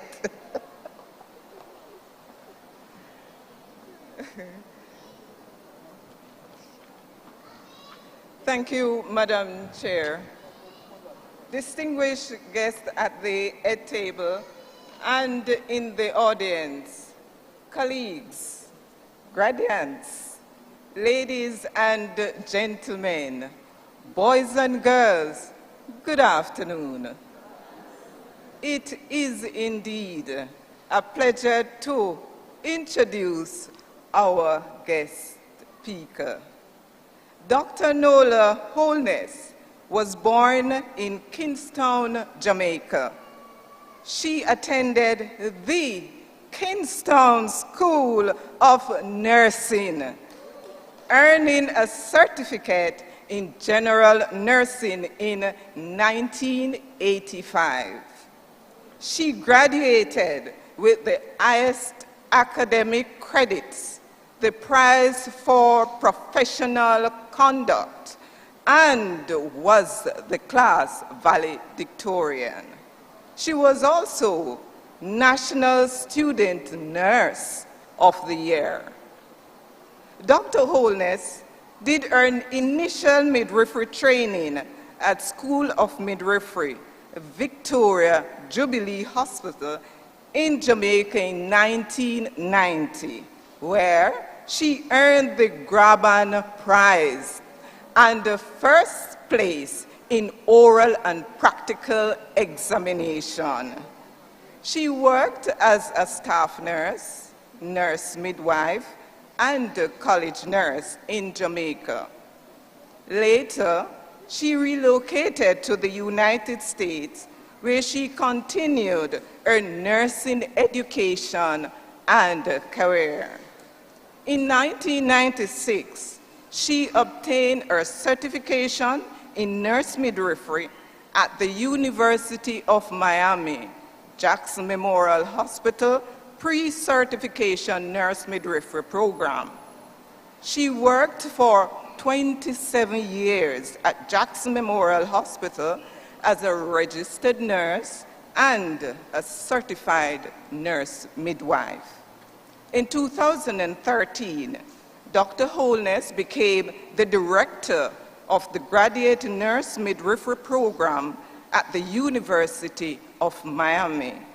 She is a triple international university alumna, obtaining her Bachelor of Science in Nursing in 2000, her Master's of Science in Nursing in 2008, Advanced Nursing Practice Adult Track, and a PhD in 2014 in the College of Nursing with a 4.0 GPA in each program. Dr. Holness was appointed as a clinical assistant professor at the Nicole Von Time College of Nursing and Health Science in 2015 in the Department of Undergrad Nursing and promoted to clinical professor, associate professor, in 2023. In 2019, she obtained certification as a National League for Nursing Certified Nurse Educator. She became the lead faculty for Registered Nurse to Bachelor of Science in Nursing track in 2020. She became a fellow in the American College of Nurse Midwives in 2022. Dr. Holness has made significant contributions to teaching, research, service, and clinical practice. Her teaching experiences have molded her into an inspiring, compassionate educator who cares about the needs of her students. She has an unwavering passion for the educational process of academic excellence, professional growth and development of self and her students. Listen, she is involved in research to reduce vaccine hesitancy in pregnant African American women in improving health outcomes for mother and infant. Dr. Holness translates our research activities into inspiration for our students and has mentored many students towards degree completion, research projects, publications, and presentations. She serves the college as the Diversity, Equity, and Inclusion Chair, placing her at the helm of protecting the individuality, collegiality of students, staff, and faculty. Her commitment to community service is exemplary. As a high school mentor and community partner in the Black Maternal Health Project, she has given commendable service to national and international initiatives to improve maternal and neonatal health outcomes. Clinically, Dr. Holness has excelled as a nurse midwife and nurse practitioner, offering high-touch midwifery care to her clients. Our goal is to help produce competent, knowledgeable, and caring nurses. Her continued engagement in clinical practice, service, and research offer her the experiential expertise to bring current evidence-based concepts to the classroom and clinical settings. She takes the wealth of her background into the lived experience of her students, providing an engaging and meaningful didactic and clinical experience for all. Ladies and gentlemen, I proudly present to you our guest speaker, Dr. Nola Holness.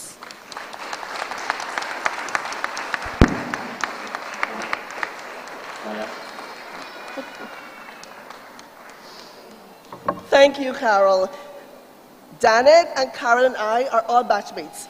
So we're all together at KSN for our nursing.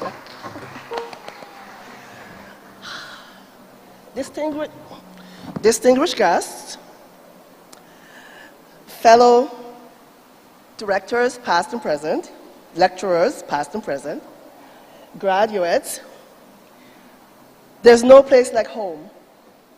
And I'm so happy and thankful that you guys gave me this opportunity to be able to come home in this environment, in this space, and be able to recap, to be able to encourage, to help us to reflect on who we are and what we've accomplished over the years to get us to where we are today. So, again, I have the opportunity now of pulling back the curtains to 38 years ago when, as Carol mentioned, I gave the valedictory address to the Kingston School of Nursing graduates. Then 5 years later, I sat where you guys are right now to be partaking of my midwifery graduation exercise. So it brings back fond memories indeed. H.W. Longfellow once said, "Heights by great men reached and kept were not attained by sudden flight, but they, while their companions slept, were toiling upwards through the night." That was a part of my graduation message 38 years ago, and it still rings true to today. So I'm sure I can charge you graduates to think back on the toils of your journey to where you are now, the sleepless nights, the successes and the failures, the joys and the tears, and know that they were all worthwhile to reach and keep your vision and your passion for what lies ahead. I remember my midwifery education running down the hallway at Jubilee Hospital when we hear Sister Russell's voice to hide because she was so scary. Walking the communities in Spanish Town Road with my public health nurse. And we're just feeling the arms of the children while we're talking to their mothers. Just to do an assessment of the health of that child, just by checking on the muscles of the arms while we're talking. I remember putting in the Lippis loop, the IUD, in the health centers as a student midwife. Great memories. I hope you guys have fun memories as well after I graduated from KSN. I enjoyed working as a nurse midwife at Port Antonio General Hospital. But shortly after that, I got married. Then I went to Kingston for a while. Then my husband, he migrated without me. While I was in Jamaica planning our first wedding anniversary, he was in America planning our first wedding anniversary, and he won. And the rest is history. My love for midwifery has never waned. Although I did pediatric rehab nursing for a few years, shortly after going to America, after the birth of my first child, I had an encounter with a midwife at my postpartum exam, and she encouraged me to go back to midwifery. With the birth of my second baby, I have 4 babies, I knew I had to get back. So I headed to midwifery school. It was not easy. I remember my 1-year-old baby having a seizure, and he's in the hospital. I'm holding his little hand while he's sleeping. I have a textbook in my other hand because I was going to take an OB exam the next day. I work in a tertiary hospital for over 20 years as a midwife, as Carol mentioned, and I now teach obstetric nursing at Florida International University. So as educators, clinicians, and researchers, as we consider the theme of our time together, let us stir into action, especially our graduates, as we prepare to forge a path in midwifery in your individual communities, but not only that, as global citizens as well. Let us pause and remember those who gave their lives serving others here and abroad, especially during the pandemic. UNFPA reminds us that unfortunately during the pandemic, midwifery learning was disrupted. Midwives were denied personal protective equipment. They lost their salaries, and some their lives. Yet, midwives continue to provide care to women giving birth. Let us pause right now and just remember them.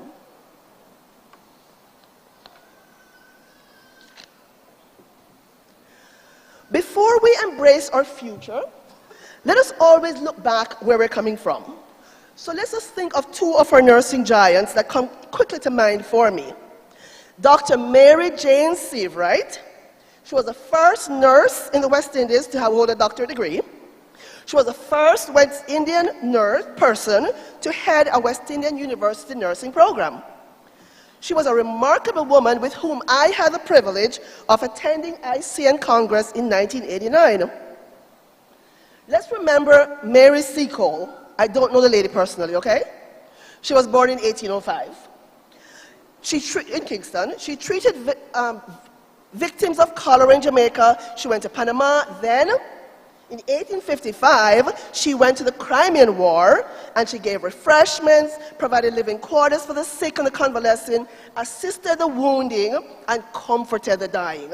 And that's what we're still doing today. We have very big shoes to fill. So how are we doing filling those shoes? Let's look at some of our current midwifery heroes. I just got back from Bali, the International Confederation of Midwives Congress, and here are some of the honorably mentioned heroes. The Ukraine midwife, with 100 pregnant women in the basement of a church with limited resources, struggling to find food and hot water in the winter, using the door of the church as a delivery bed, yet when delivered, the cry of the newborn felt louder than the shelling that was going outside. The cry offered hope. Think of the midwife in South Sudan. The midwife earns $5 per month. Many months did not get paid, yet turned up day after day to provide midwifery services for those women. Our neighbor, let's think of the midwives in Haiti. They are abducted at home, abducted off the buses, they are held until their families can pay those ransom money, yet they still continue to work for and care for those pregnant women. Those are some of our heroes. Huh?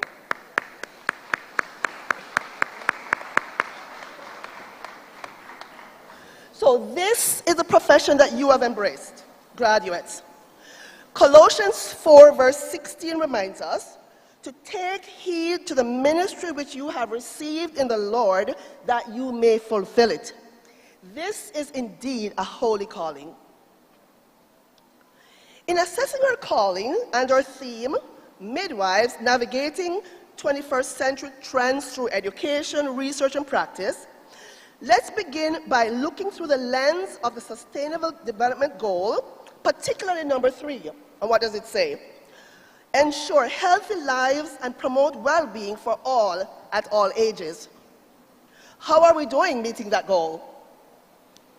According to the UN, a woman dies every 2 minutes from preventable causes related to pregnancy and childbearing. And some of these causes are what? Severe bleeding, mostly after childbirth, infections, high blood pressure during pregnancy, preeclampsia and eclampsia, complications from delivery, and unsafe abortions. Another goal is to reduce the global maternity mortality ratio to less than 70 per 100,000 live births. And we want this to happen by 2030. Where are we now? In 2020, the global maternity mortality ratio was 223 out of those 100,000 live births. So midwives, we have a big challenge ahead. From the same UNF Population Fund, the world lacks 1/3 of the midwives needed. There's a global shortage of 900,000 midwives worldwide. A fully resourced midwifery delivered care by 2035 would roughly avert 2/3 of maternal, newborn deaths and save 4.3 million lives per year. We have a role to play in saving lives. Here in Jamaica, as we heard again from on the PS earlier, in the Ministry of Health, I got the records, 1,000 midwives are needed by 2025, 1,500 by 2030. Currently, and he corroborated as well, 66% of the workforce currently is available, of 460 midwives. The need is great. So midwives, graduates, thank you. From the past, we look at our present, and we look at the future of midwifery, newborn, reproductive, global health, from a local as well as an international perspective. These competencies can help us to develop expertise in education, practice, and research. When we talk about competency in education, what are we talking about? This requires the midwife to participate in constant self-evaluation of her knowledge and skills. She needs to demonstrate expertise in didactic, theory, simulation, and clinical practice. The midwife, us, should always have regular monitoring, evaluation, and assessment of her learning. In essence, we all need to be what? Lifelong learners. As an educator at my university, I had a problem. Students who worked hard during the pandemic could not graduate, as they could not get scheduling dates for the external exams because the centers were closed during the pandemic. In over a few weeks, working night and day with administration, I was able to develop a new prior learning assessment course and had those students complete internal exams to demonstrate their nursing competencies. They were all able to graduate in 2020. Students spoke, and I listened. I hope we will always be advocates for our students and for our patients. As research competent, the midwife uses internationally accepted research and quality improvement approaches and ethical knowledge to improve maternal, newborn, and reproductive global health. The midwife uses data from local and global contexts to identify solutions. Having attended several nursing research conferences here at UWISUN, I am impressed and heartened at the high levels of research developed here in Jamaica. I have 2 current research projects. One is underwritten by an internal grant from FIU, who is a sponsor of my trip to this event, so I have to mention them. This project addresses, as Carol mentioned, vaccine hesitancy in African American pregnant women. We know that pregnant women with COVID-19 and their infants have increased risk for life-threatening conditions. Despite the availability of the COVID vaccine, many pregnant African American women remain unvaccinated. So this study looks at 35 pregnant African American women, at least 19 years old, and between 24 to 27 weeks pregnant. These pregnant women will randomly be selected into 2 groups. Both groups will get several questionnaires. Group 1 undergoes a culturally appropriate program discussing the vaccine, and after the program, Group 1 will be free to get the 2 COVID vaccines if they desire. Expectations are from this study that at least 50% of those women in Group 1 will be fully vaccinated by the Jackson Health System.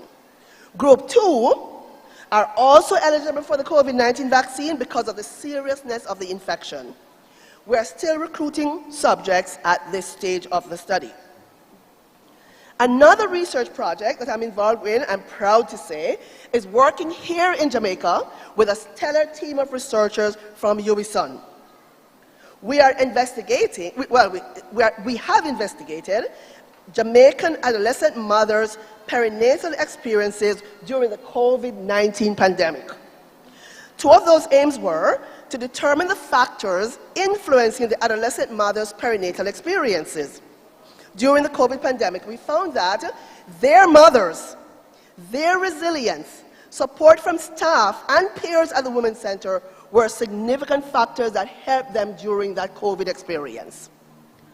Another objective was to explore the adolescent mom's perception of the healthcare system during the pandemic. The staff were key to help these women to navigate their perinatal experience. Graduates, as you launch your career, I encourage you to get involved in evidence-based care as you become more and more the consumers of research in your practice. To maintain clinical practice competency, the midwife demonstrates clinical practice based on the knowledge she has of maternal, perinatal health, and illnesses. The midwife is aware of the major physiological causes of maternal and perinatal causes of maternity and mortality locally and worldwide. To recount one of my practice experience, I travel to Honduras once a year to deliver babies. I get there by taxi on a dirt road, driving 2 hours into the jungle. At the hospital, I run over 2 swinging bridges over a deep valley. Think about driving around the junction in St. Mary. At 4 a.m. in the morning, I am running over these bridges with very little light to see while it is pouring rain. Then, I have no pain medication, so we labor by high touch, by squatting, by walking, and many of these women, though, deliver very quickly. I had a 16-year-old who I had to induce as the baby was not growing well, and I was giving her oxytocin without any pain medication. She called me every awful name in the book with those contractions. But you nurture and you keep on going. Truly, it is not for the faint-hearted. So who knows where you will be delivering those precious babies? Utilize your available resources while maintaining your principles. Going forward, our State of the World Midwifery 2021 calls for, and I quote, a strong focus on universal access to essential sexual, reproductive, maternal, newborn, and adolescent health services, addressing equity at all levels. Midwives strengthen the health and well-being of women and put safe and effective care within the reach of many people. All these investments in midwifery should happen at the country level, regional level, and global levels. Let us consider a stronger health force with the current evidence-based knowledge and skills, respect for the profession, and midwives being included in determining the policies that will guide the future of our profession. Graduates, please take care of yourselves as you seek to care for others. It is easy to maintain or to experience burnout as the stressors of your profession escalate. Maintaining physical health and seeking support for mental and emotional health in our work and our relationships is healthy and wise to be able to keep the passion of the profession. In closing, please remember, it's easy to drift in the current swift. Just lie in the boat and dream. But in nature's own plan, it takes a real man, woman, to paddle the boat upstream. I charge you, dear graduates, to keep paddling, even when it's upstream, especially when it is upstream. Keep paddling on. Thank you.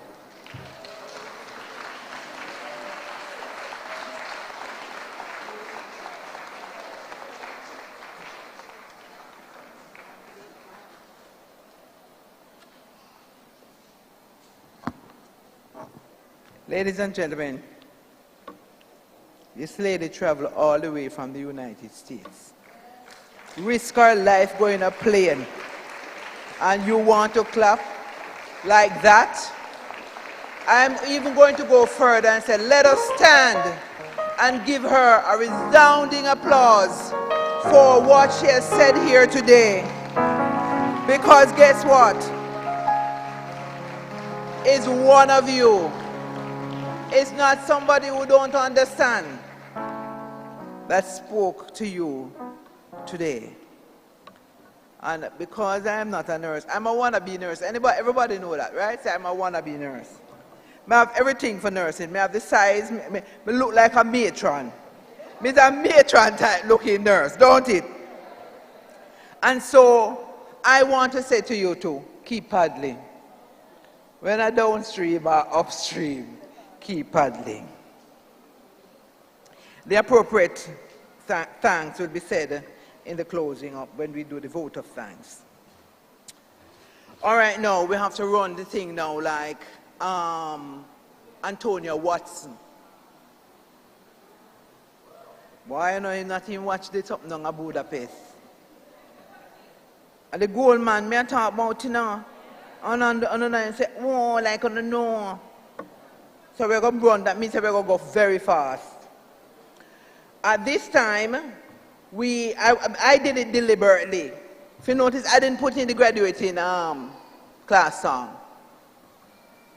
Because I wanted it to come immediately after the speech. Yes. It's their way of saying thank you to the guest speaker and to everybody else in the audience. Over to the graduating class, which to go give their selection. Come on, man, put your hands together.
Gentlemen, when the Spirit is in the house, there's hardly anything else you can do.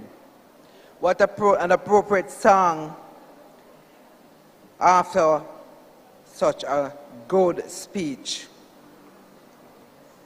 And for those of you who don't know the song, let me tell you 2 words in the song quickly. You know me, I have to tell you 2 words. It says, don't know how, but you did it. And this is in all of us, like, don't it?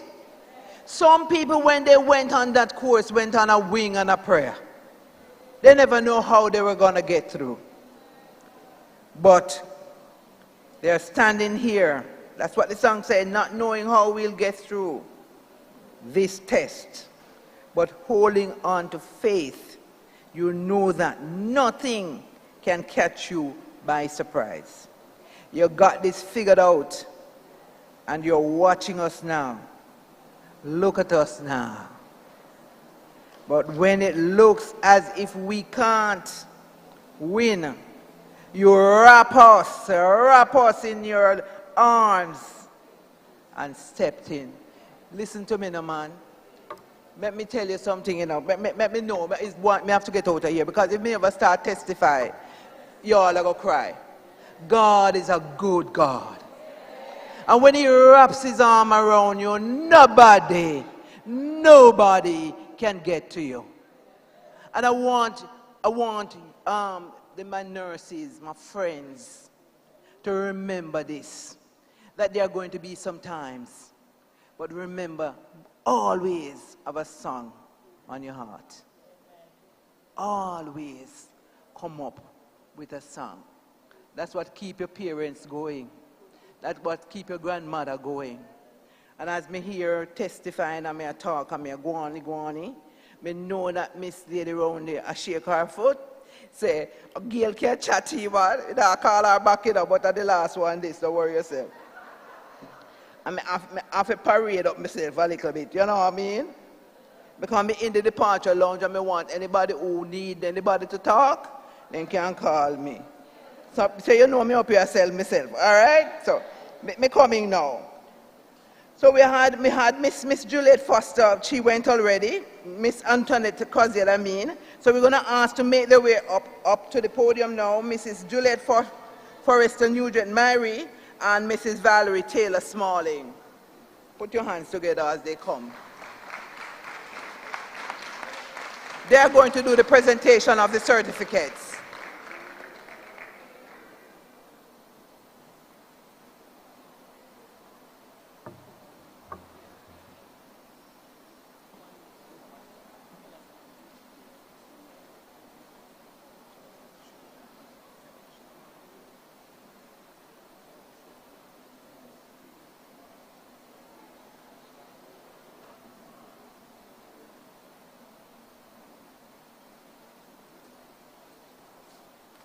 May I say all protocols observed? A pleasant afternoon to all. Pleasant afternoon to all. Okay, so we will move full speed ahead to that main section, that main point in the program that we all travel from the 4 regions of the island to celebrate. And that will be the presentation of certificates to the graduating class of 2023. Mrs. Juliana Lowell, please come forward to present to the direct entry group, October 2017 to April 2022.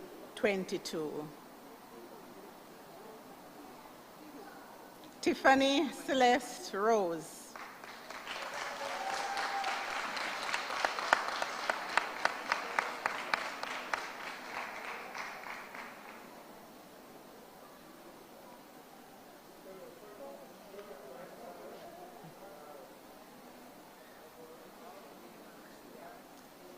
Danielle Monique Williams.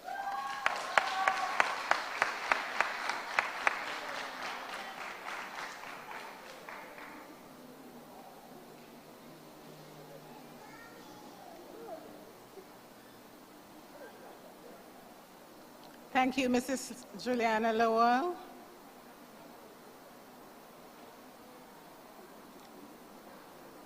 Mrs. Juliet Nugent will be presenting to the post-basic group October 2020 to October 2022. Trisha Tanisha Thomas. Not you. Okay, post-basic group April 2021 to April 2022. Michelle Anderson Brown.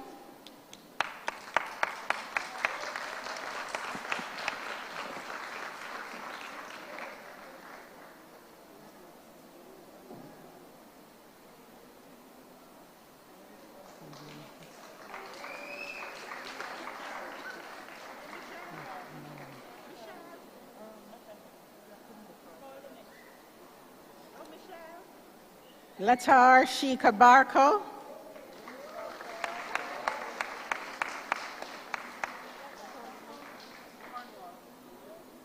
Dion.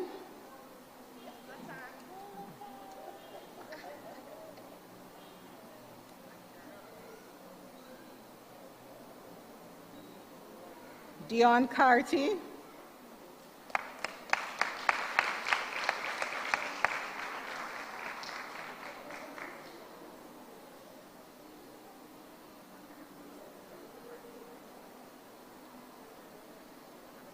Maud Charlton.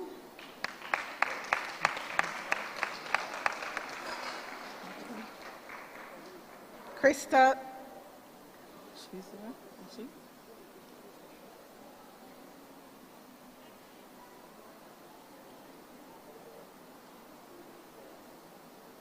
Crystal Cunningham Horton.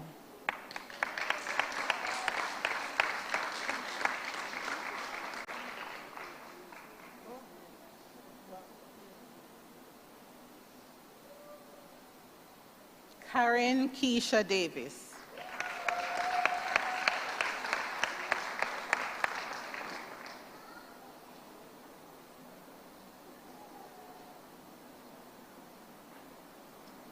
Stacey Douglas Coward.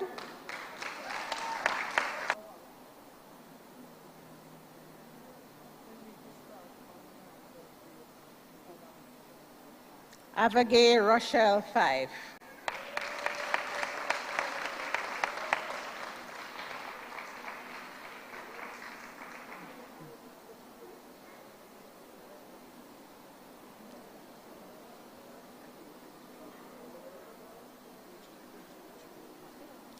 Sasha K. Godfrey.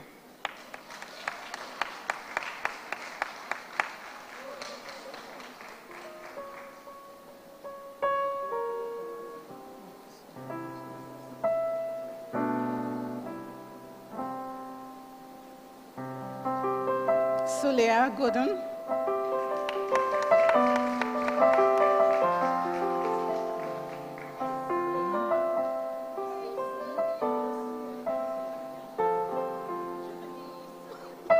Angela Rosemary Green.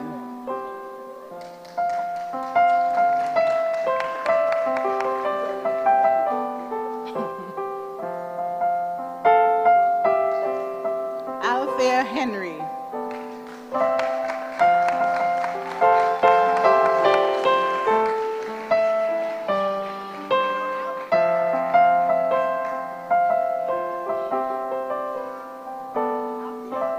Shaquille Henry.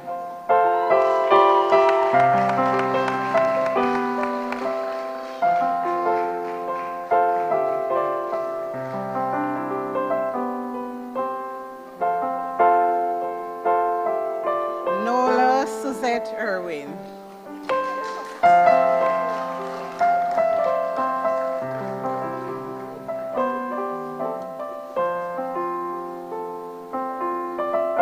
Monique Matheson Mackenzie.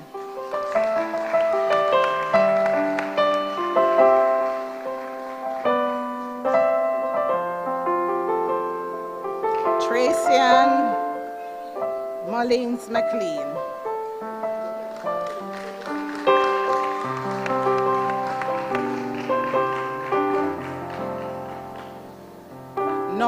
Miss Nation Ray.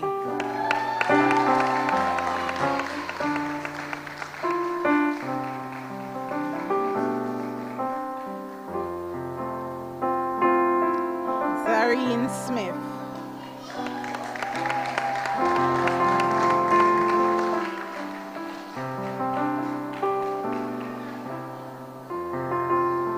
Shaniel Walker.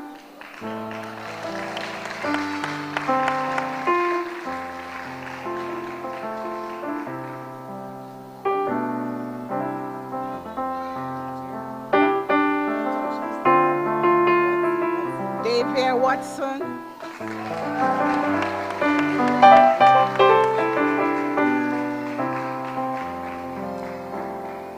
Indiana Whitehorn McLeod.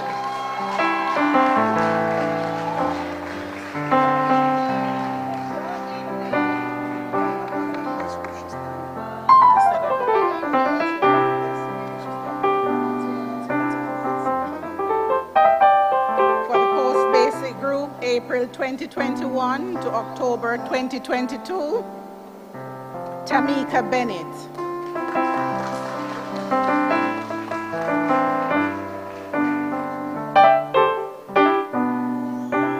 Dion Alicia Boris.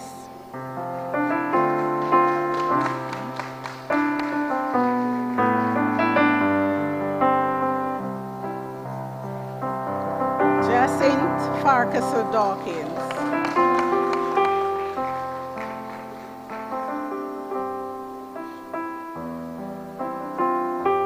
Hermine Levy Letman.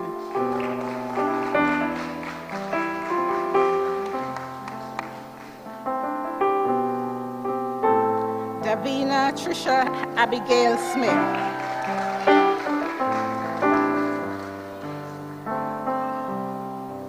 Maxine Williams Robinson.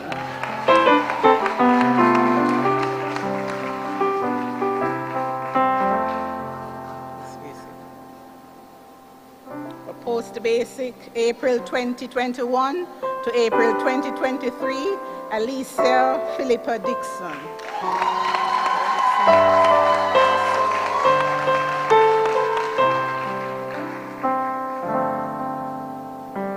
Chantal Gallimore.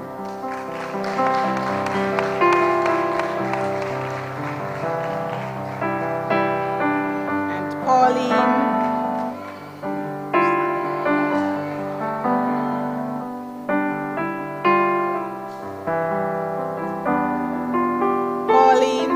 A. Turner Clark.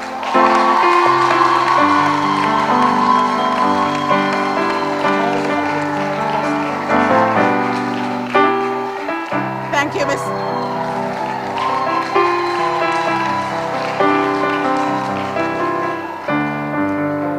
Thank you, Mrs. Forrester Nugent. May I invite Mrs. Valerie Taylor Smalling to come forward. Mrs. Taylor Smalling will be presenting the certificates to the post-basic group October 2020 to April 2022.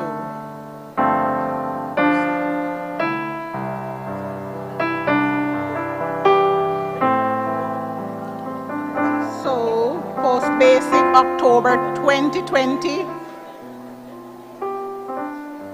to April 2022.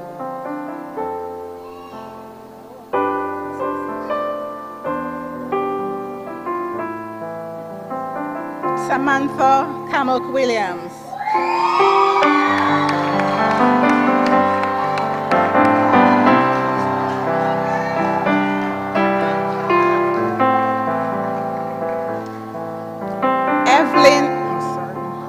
Evelyn May Campbell.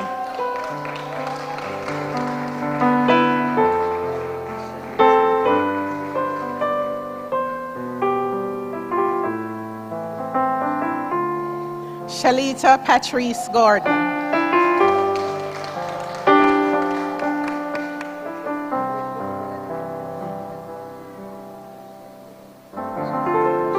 Shalita Patrice Gordon.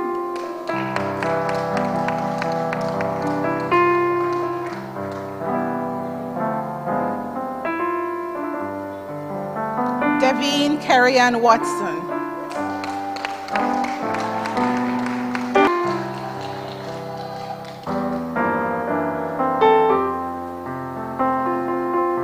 Anne-Marie Williams Grant.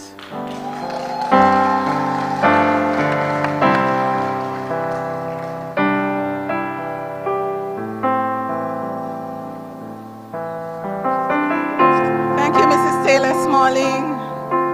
May I ask Mrs. Novelet Hall Anderson to come forward?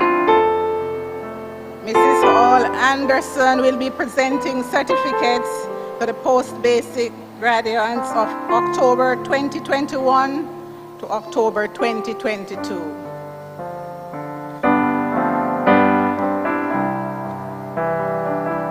Tanisha Anne-Marie Bailey.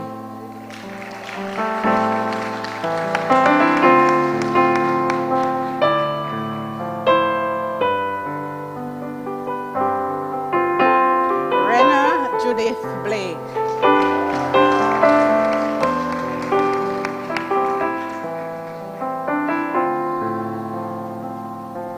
Nikera Brown.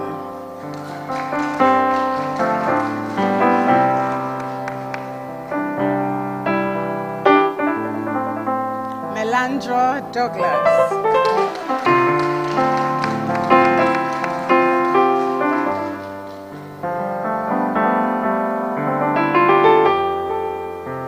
Sanjay Shanika Harvey.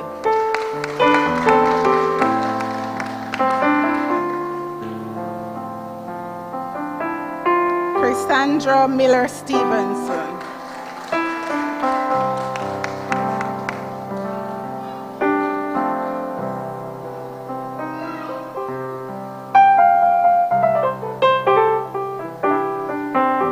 Post-basic group. Continue. Carrie-Ann Reed Williams.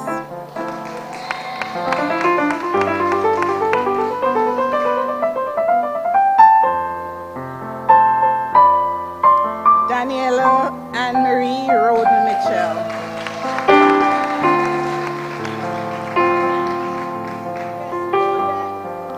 Suzette Aveline Williams Lacrage.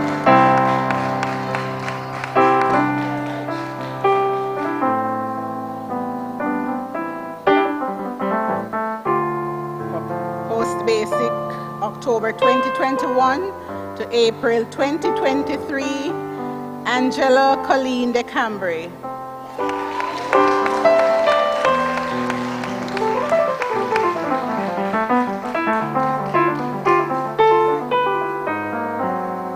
Janisha Janelle Lowers James.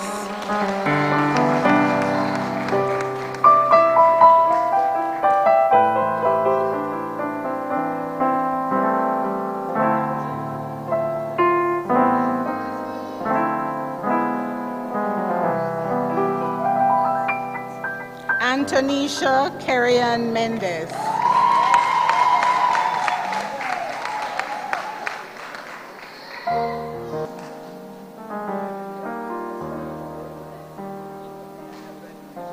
Stacian Maria Scott.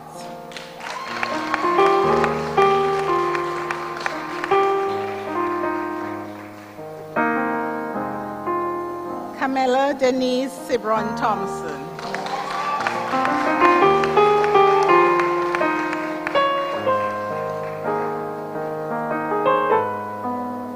Thank you, Mrs. All Anderson.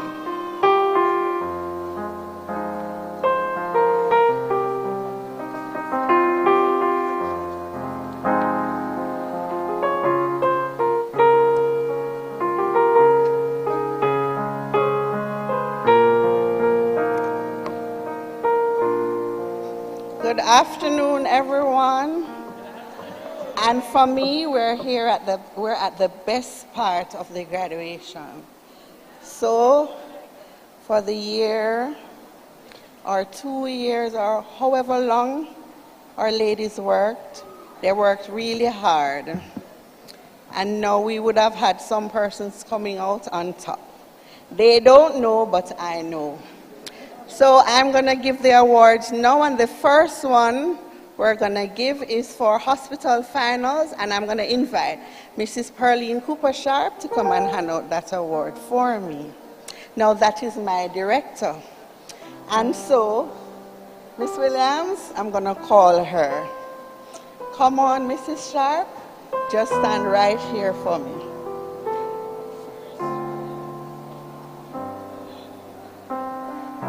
So in third place, we had a tie. 2 persons came third in hospital examinations. Miss Maud Charlton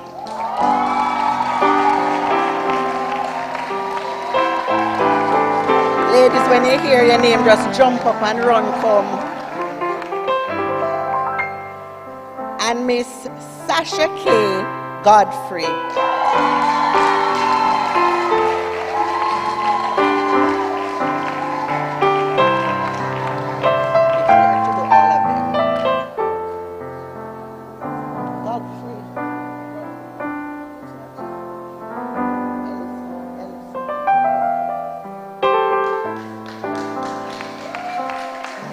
In second place, we have Miss Christina Relay Edison.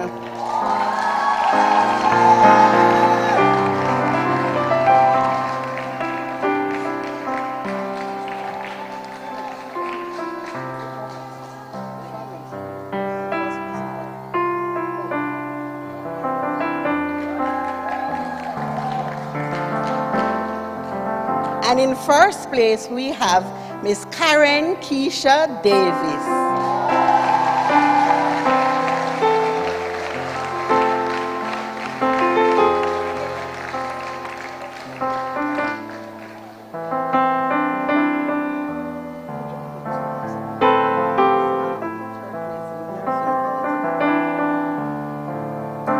Thank you, Mrs. Sharp. Have a seat.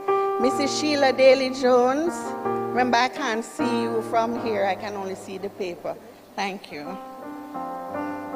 So now we're going to give the awards for the Nursing Council practical and oral exams. Now in third place, we have a tie. The third place winner is Miss Sasha K. Godfrey.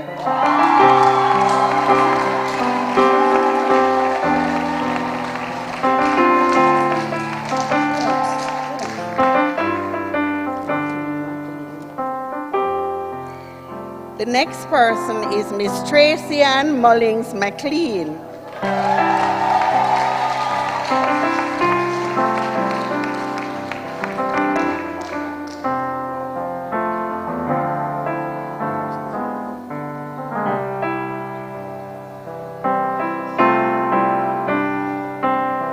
In second place, we have Miss Shaniel Shauna K. Walker.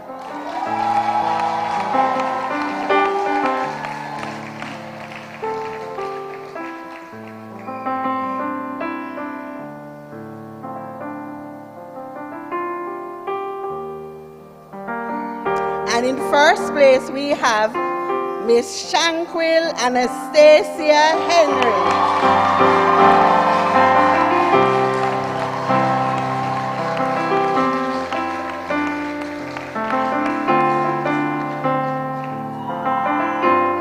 And I'm extremely elated for her. The day before her exam, she nearly didn't turn up. She went in a spasm and was nearly hospitalized. So I'm really happy for her. Thank you, Mrs. Jones. Mrs. Jacqueline Welsh. Now we're presenting an award to the student who is most helpful, kind and caring, and for her contribution to student welfare. Who do you think is getting that one, ladies? Mrs. Stacy Ann Douglas Howard.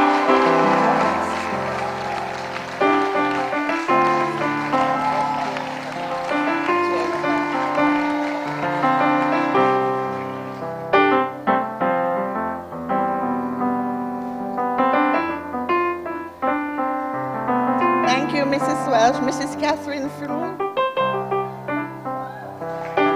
The next award will be for first place for best case study, and we have 2 persons tying for first place. Miss Latar Barker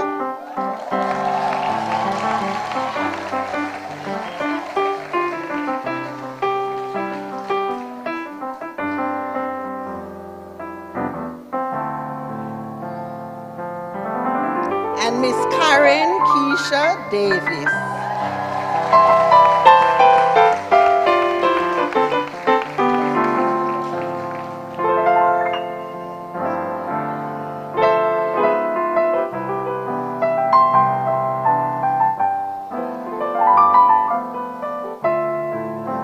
The next award will be the Grabang Prize for the highest performance in the Nursing Council exam, April 2022. And that award goes to no other than Miss Shanquil Anastasia Henry.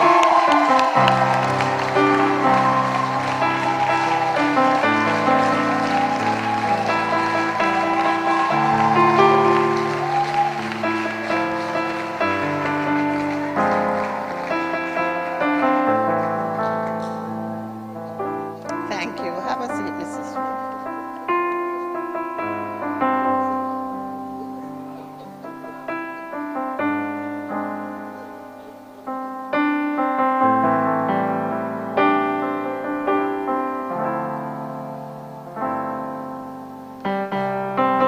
Awards for the graduates from School of Midwifery, Spanish Town. May I ask Miss Marika Powell, Nurse Manager at the In-Service Education Unit at the Spanish Town Hospital, to make this presentation.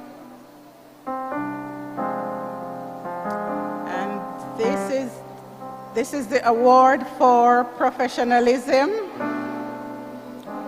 for the graduate, October 2021 to October 2022, Miss Tanisha Bailey.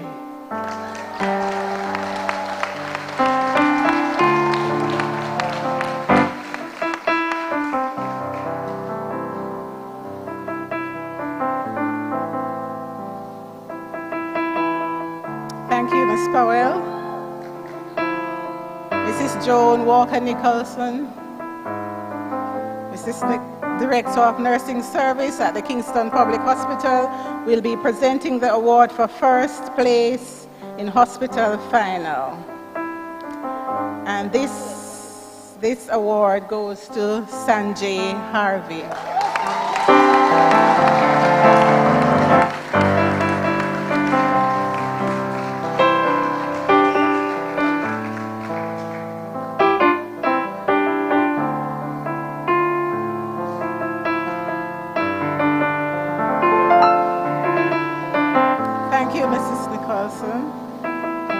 Mrs.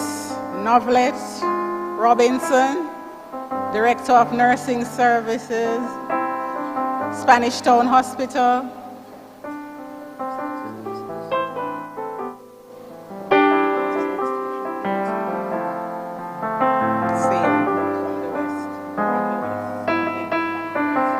So Miss Novlet Robinson will be presenting the award for clinical excellence to this award. There are 2 awards, one for the Western Campus and one for Spanish Town Campus. The clinical award, October 2021, from Spanish Town goes to Angela de Cambry.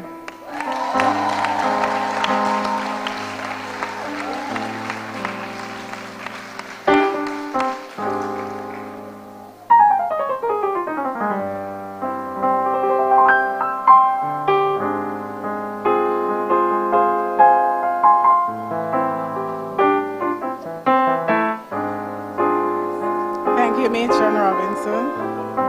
May I ask DNS, Mrs. Nadine Anderson Lawrence, to present the clinical award to the student from the Western Campus, the Cornwall campus.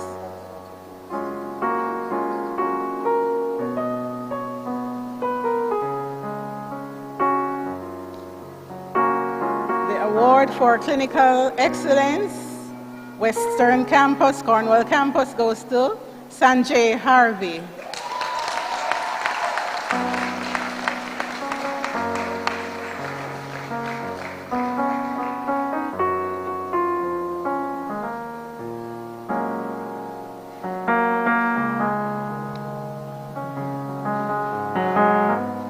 Thank you, Mrs. Anderson Lawrence.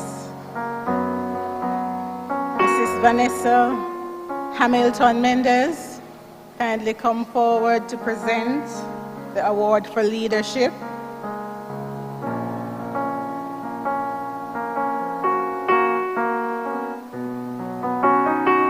The award for leadership goes to Stacy Ann Scott.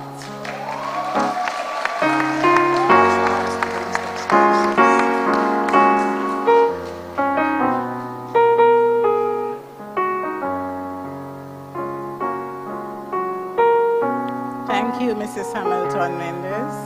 Mrs. Carol Morris. Mrs. Carol Morris will be presenting the award for the highest grade in oral and practical examination, October 2020 to the April 2022 graduate. And this award for the highest grade in oral and practical examination goes to Devine Kerry-Ann Watson.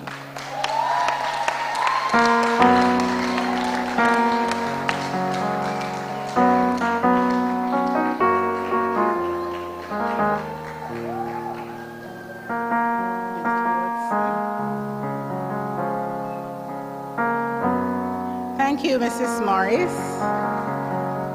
There's one final award for October 2021 to April 2023, the highest performance in the Nursing Council's examination. May I ask Dr. Heather Fletcher to come forward to present the Grabham Prize to the graduate, October 2021 to April 2023. And this award goes to Mrs. Camilla Cibron Thompson.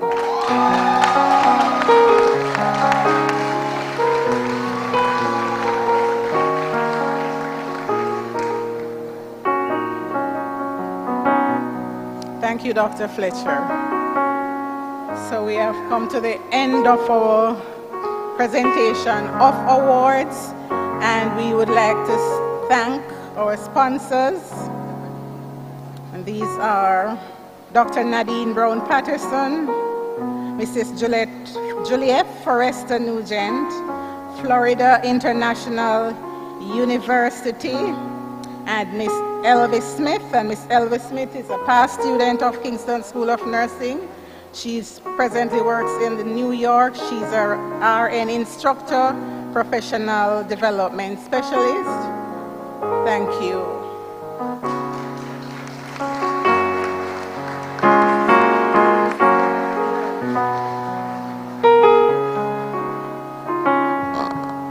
All right. That was good, don't it? Some people get holy, man. But you know what? You're all winners. Don't worry yourself, you're all winners. I tell people, and I don't mean anything, I just going to say it. BSc honors, first class, second class, upper, lower. After a time, everything is BSc honors. CSEC, 1, 2, and 3. After a time, nobody even ask you if it's 1, 2, or 3. So not kill your children. Some of your children just get seasick. You kill them. All right, ladies, and gentlemen, we are coming down. We are winding down now. We are down to the wire. And so we are going to have the Nurses Pledge. And I think when you have the Nurses Pledge, all nurses stand, right? Yes. But it will be led by the graduating class. Right. So, the Nurses Pledge. And what I made mistake and stand up is the Nurses Pledge.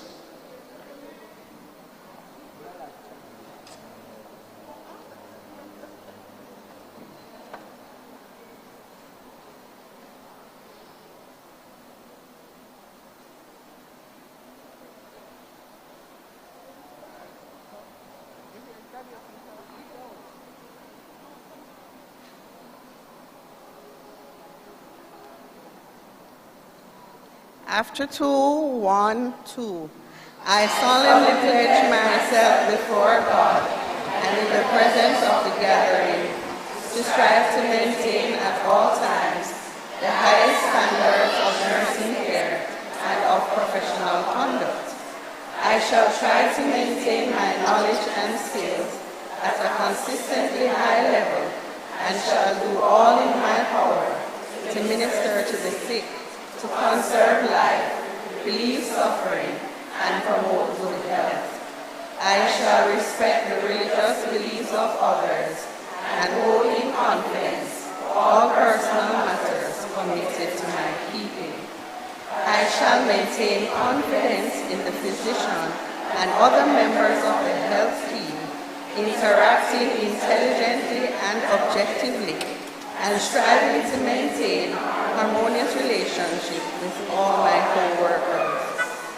I shall refuse to participate in unethical procedures and shall expose incompetence and unethical conduct of associates to proper authority.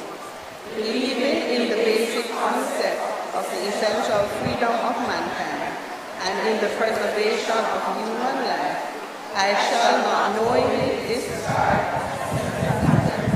of behavior of the community in which I live and work, and shall participate and share responsibility with other citizens and health professionals in promoting efforts to meet health needs of the public, both nationally and internationally. Have a seat.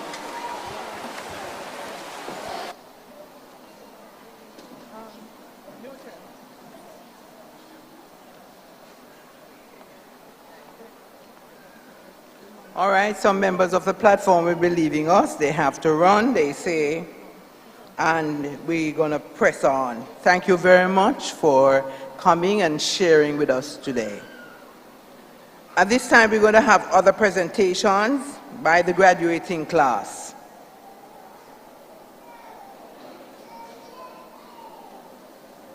Let them have the presentation.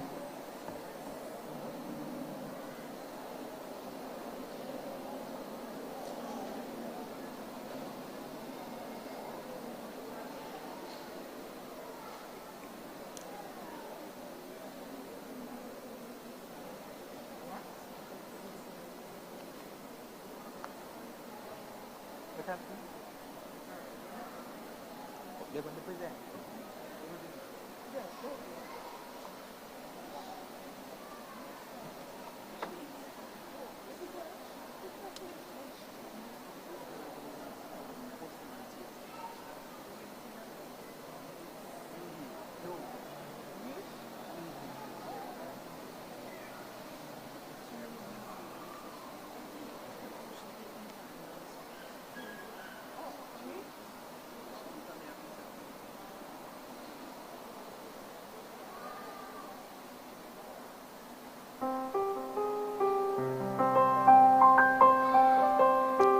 Good afternoon, everybody. May I please invite Dr. Hudson on stage, please? Thank you.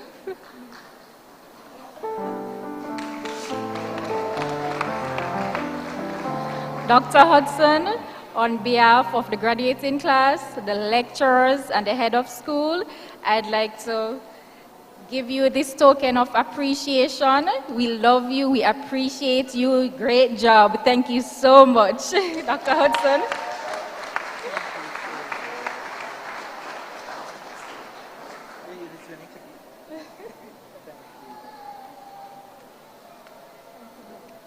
Dr. Nola Dunn Holness, please come to the platform. Clapper, clapper.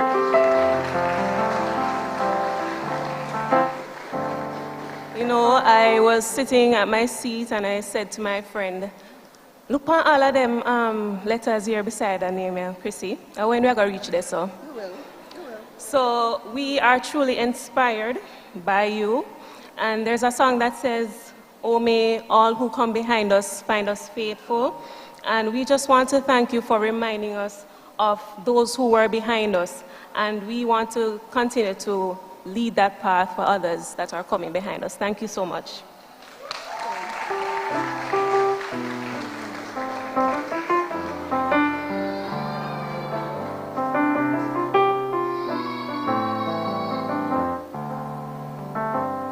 Okay, you see like how me get a nice bag of no mega chat. Woo!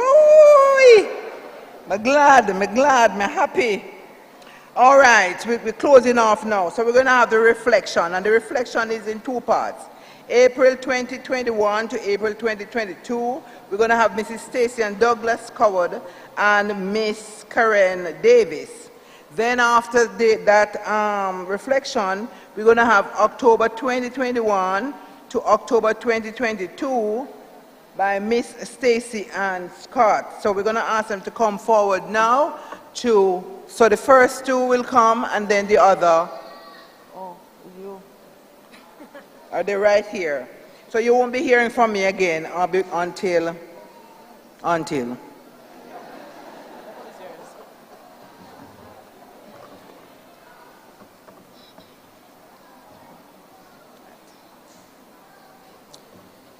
According to the great Colin Powell, there are no secrets to success. It is the result of preparation, hard work, and learning from failure.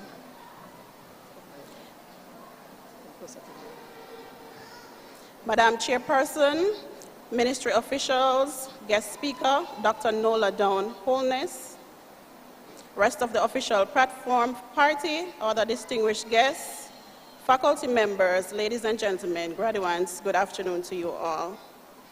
It is indeed an utmost honor to be standing here today with my colleagues, holding our heads high, saying, yes, we have made it. We are now proud graduates of the post-basic midwifery graduating class of 2021-2022. We have not yet accomplished our full potential, but it is safe to say we are on the verge of greatness. With this new level of knowledge, we are ready to take on the challenges, we are ready to make changes, and we are ready to be leaders, trendsetters in this noble profession of midwifery. So even though today we can smile at our success, the program was not without its many challenges. Our journey began on a cool and fair April morning where 10 timid country nurses made their way into Kingston.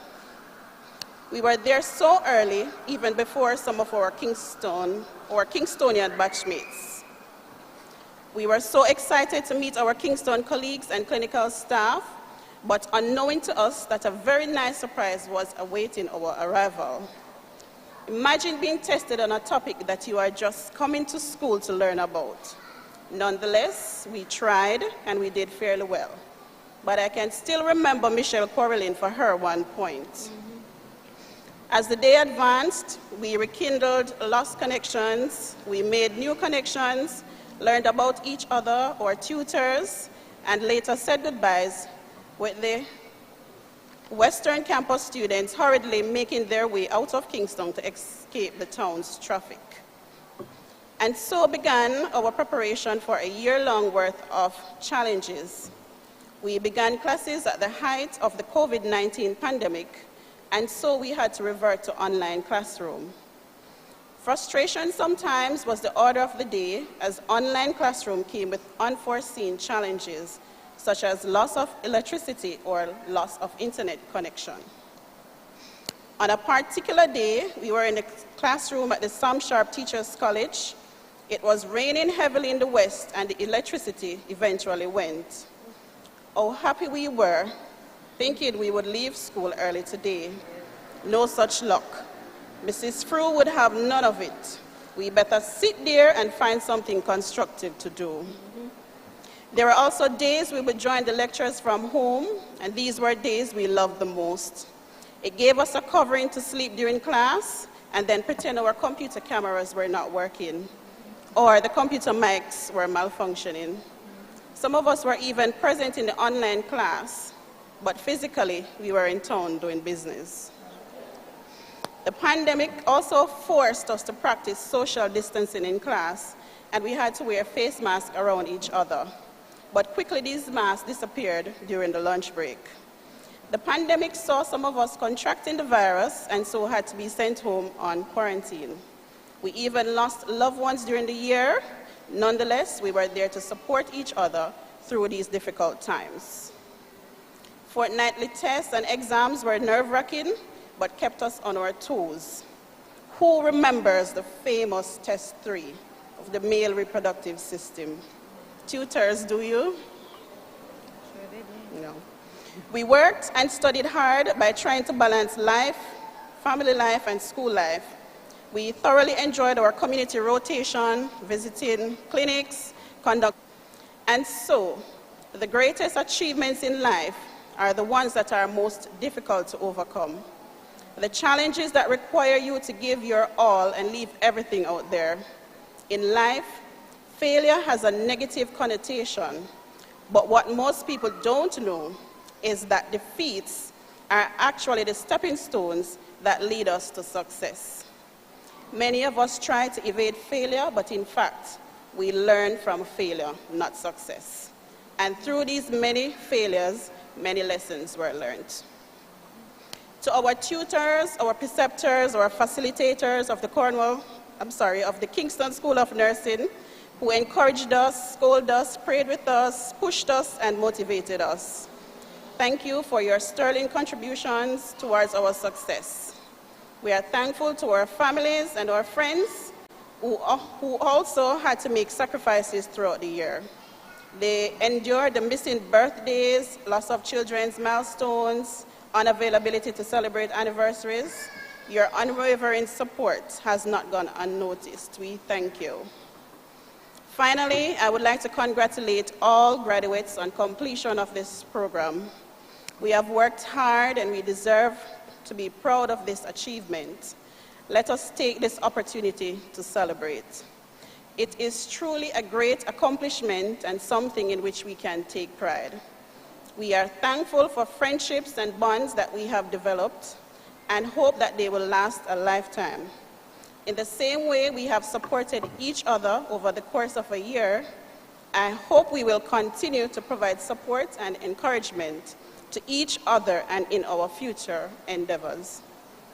As I look at you, my colleagues, today, I realize I don't have to look far for inspiration. We each have the potential to make an inspiring contribution to others by being true to our values and committing ourselves to lofty goals.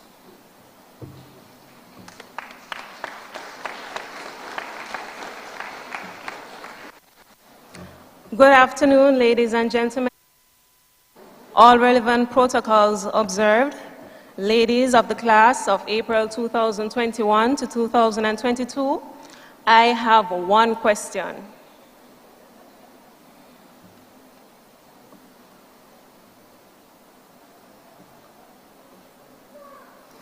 Will you permit me to deliver you?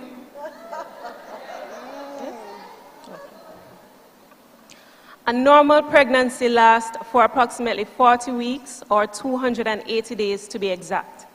To this date, we are now at 882 days in our gestation, making it a record-breaking, prolonged point. It all started with our first normal midwifery test, including the male reproductive system. Do you remember that exam, ladies? Indiana? Without going into much detail, I believe this exam is what initiated our pregnancy, as we quickly, where miracles were witnessed, as one white uniform could last unwashed for a whole week, no pressing required. Am I right, Chrissy? Our competent lecturers, whom I affectionately called the Mrs. Crew, Mrs. Lawal, Mrs. Frew, Mrs. Myrie, Mrs. Anderson-Allen, Mrs. Hall Anderson, Mrs. Welsh, and last but certainly not the least, Mrs. Nalty. These ladies held our hands during this difficult pregnancy, as it was no easy task to keep over 30 ladies engaged in a computer screen without falling asleep. Maxine, wake me up when class starts. I am still waiting on that call, Maxine.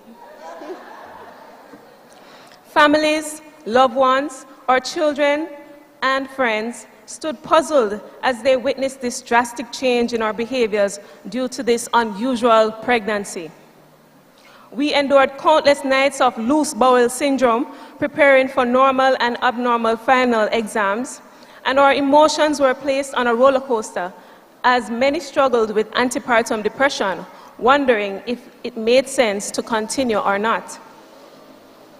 A few of us may suffer from pregnancy loss of memory, but I'm sure God has not forgotten the many times you prayed, cried, hollered for Him to come through for you one more time, and guess what? He did.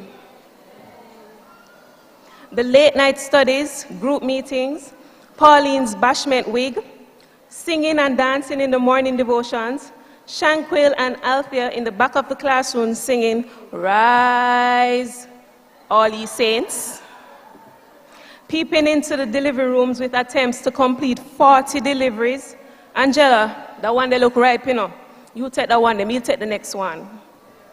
Dealing with family, finally exits the birth canal. The fetal head returns to its normal position in alignment with the rest of its body. This process is called restitution. And so, my colleagues, we are at the final stage of labor. Restitution is now taking place, and we are back to our normal duties. But there's a twist. You have now transitioned. Your crowning has come. Congratulations, registered midwives.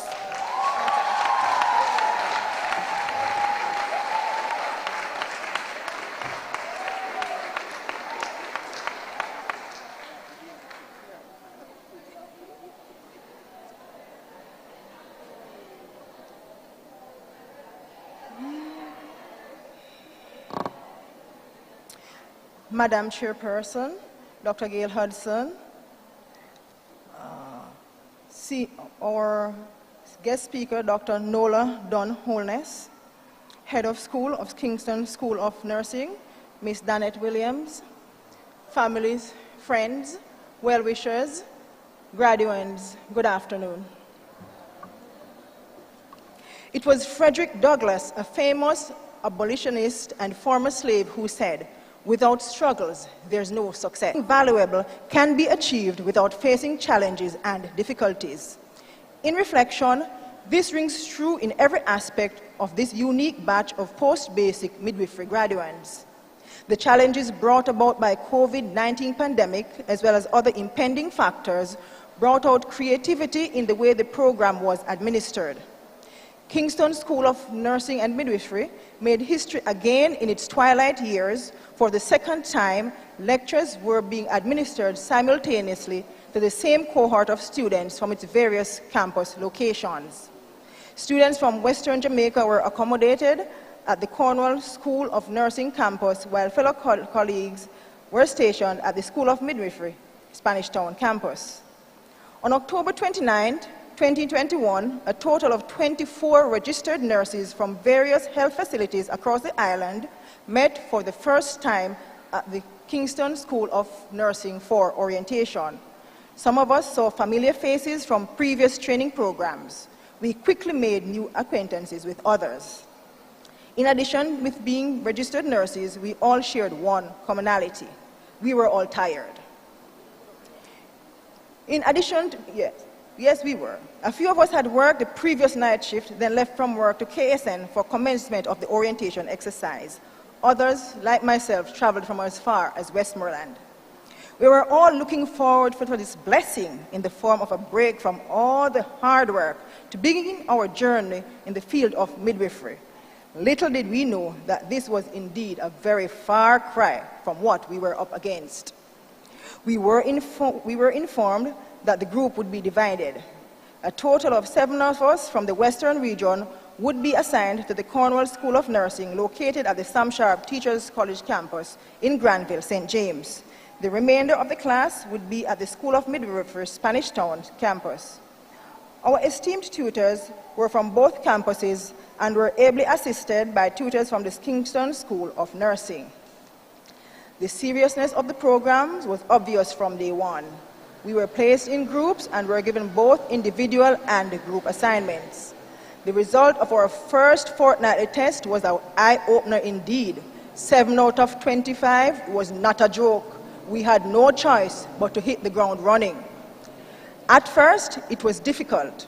Some of us thought our brains literally needed a push start to get back in the groove, but we stayed the course as if we were listening to the words of Martin Luther King Jr., quote, "If you can't fly, then run. If you can't run, then walk. If you can't walk, then crawl. But by all means, keep moving." And that's what we all did. We kept moving by studying in groups and individually, practicing new skills and believing that we could do it. Whenever any of us felt like giving up, there was always someone to offer an encouraging word, whether a tutor or a fellow batchmate. The introductory block for the first 6 weeks of the program was offered online. We had significant challenges as classes were sometimes adversely affected by connectivity issues with the internet, but still, we stayed the course. There were those of us who were always falling asleep in some classes, regardless of how much we tried not to, as online classes usually went from 8 a.m. to 4 p.m. daily, interspersed by 15 minutes mid-morning break and 1 hour lunch break. Tutors would always make sure that everyone participated in classes. Hence, we dare not fall asleep as no one knew when it would be their turn to be called upon. Face-to-face classes were missed, especially when it came to hands-on demonstrations.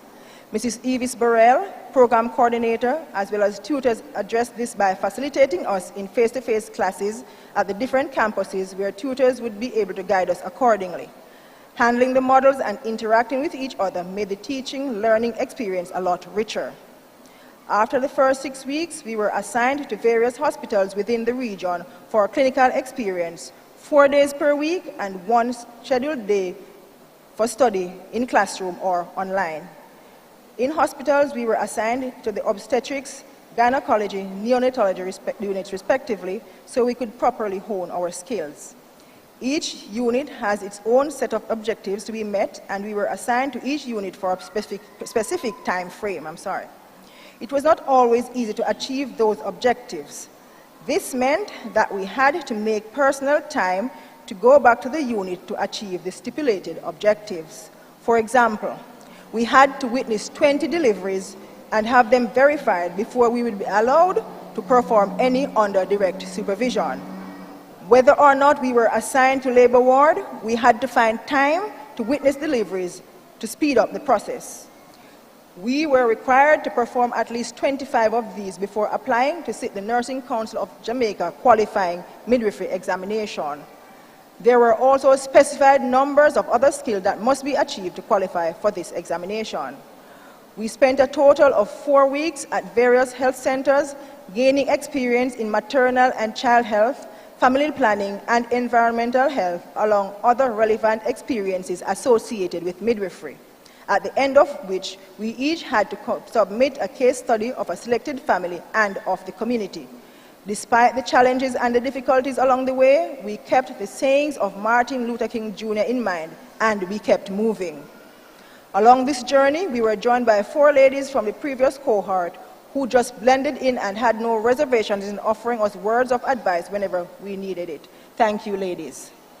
Today, we would like to express our gratitude to all the tutors and guest lecturers of the School of Midwifery Spanish Town, Cornwall School of Nursing, and Kingston campus. Also, the clinical facilitators for all the hard work they have put into making us proud registered nurse midwives. We were taught by knowledgeable professionals who came with a wealth of knowledge, well-prepared lectures, and efficient time management, and who disseminated information in a controlled environment.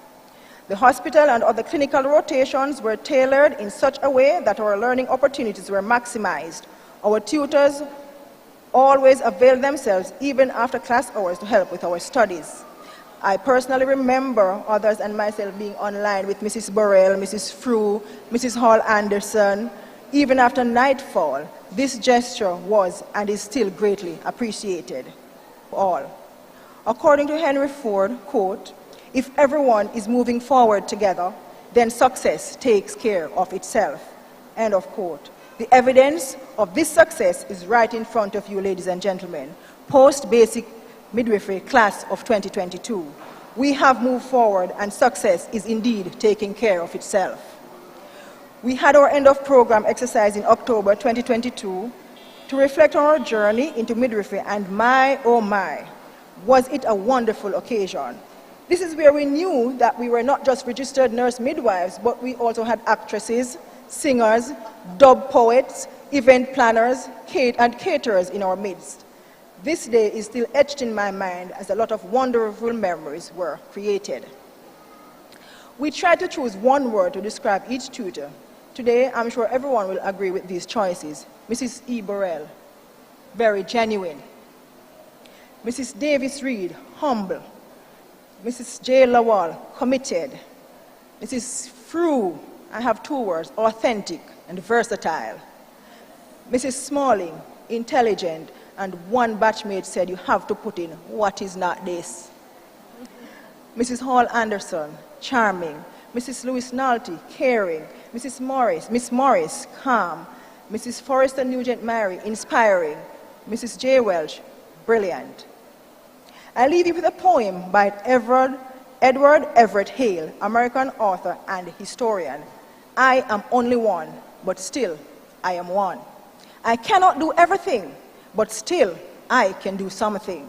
And because I cannot do everything, I will not refuse to do the something I can do. Ladies, each of us may be only one, but do not get frustrated when you can't do everything. Just do whatever you can to the best of your ability. Lean on each other. Remember that only your best is good enough. Only our best is good enough. Please continue to navigate the 21st century through combined education, research, and practice. Believe in yourselves. Congratulations, ladies. Well done.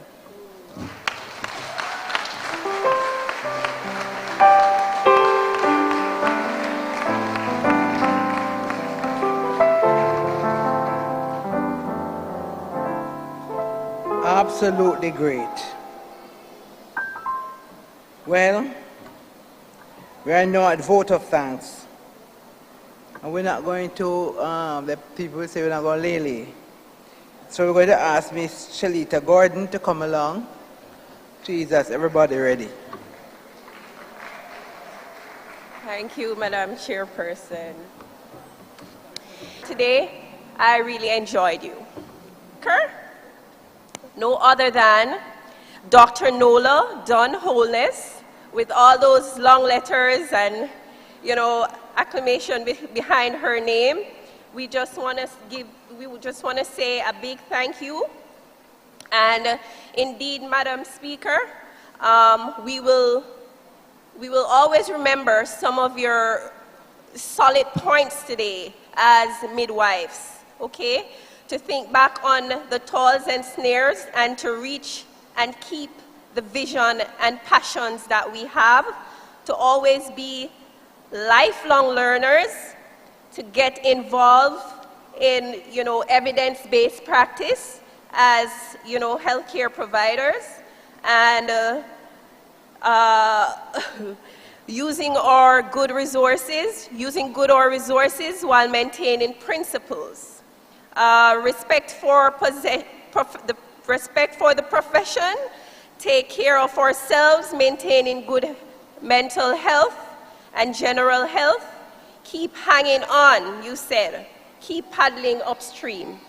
We will indeed reflect and remember these solid words of encouragement today to guide us through our profession.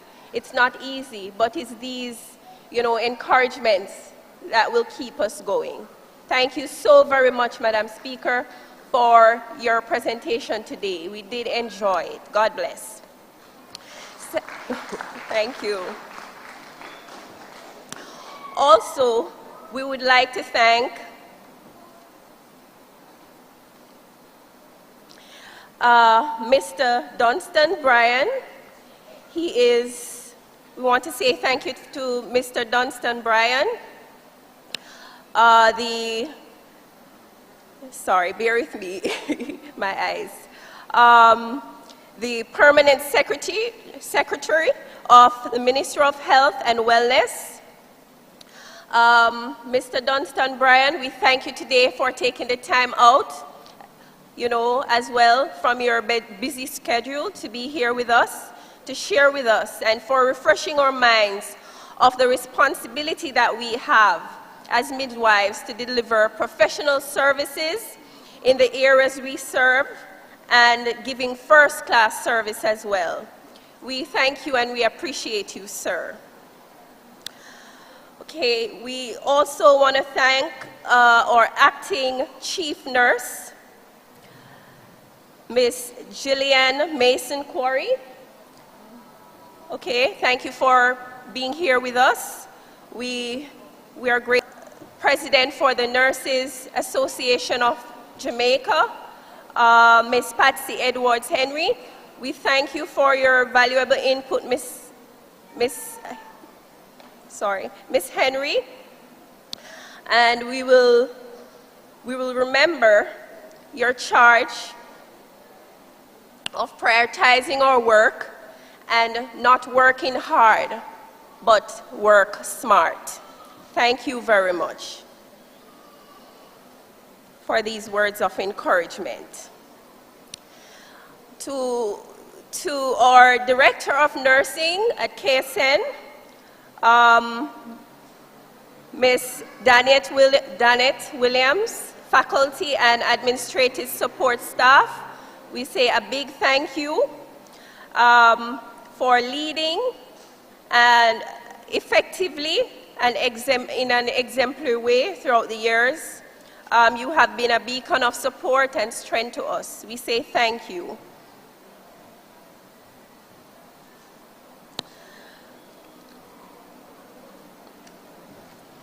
We would also like to thank today all the individuals who have added to this program, the selection, the prayers. Thank you to all the persons who have contributed. I'm wondering if I'm leaving anybody out. Sorry. It was so much today. All right. We just want to say thank you for all the senior tutors and tutors as well. We want to say thank you to our fellow graduates for being here. We have come through a lot to be here today. We want to say thanks to the families, friends, well-wishers, and supporters that has taken the time to be here to celebrate with us.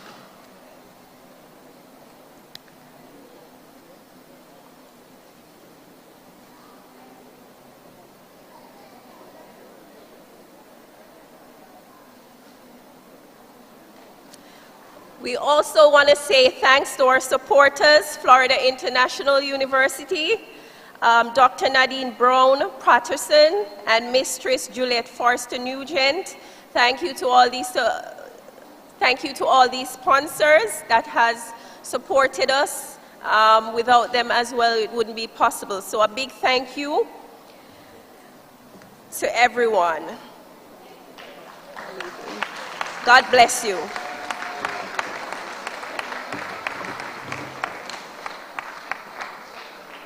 Thank you for thanking us.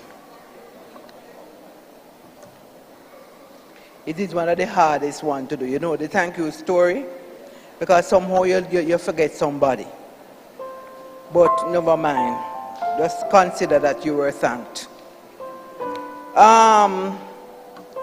Before I go, let me tell you something. Two things. You see, when you're in certain age group, there's one thing you mustn't do. Let me tell you from now, people. Do not buy shoes that you have to buckle it. Buy shoes where you just push your foot in there. I am telling you, it is not easy to bend over. You sweat. You reach a place 1 hour before and it takes you 45 minutes. I went to a function up at the country club. And the man said to me, Dr. Hudson, where are you? I said, I'm right on compound. I feel good. 40 minutes later, the man said, where are you? I put on my shoes. I was putting on my shoes. I said that to say that I have it written down here and then I go up there and forget it. So I'm going to ask then, at this time, Kingston, all the people, the nurses who were trained at Kingston, please stand. Whether you do midwifery, general nursing, or any other course, please stand. I wanted you to stand up before the vote of thanks because we want to say thank you. I can't sing. Then basketball player never trained up Kingston. Want to thank you very much, and I want you all to look at the people who blazed the trail. Thank you so much for being there for us.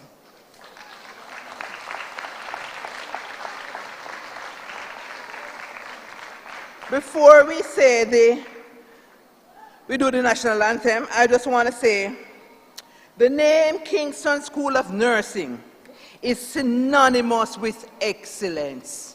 And it is right here in our midst today. Right here in our midst. VVVVIP people come from KSN.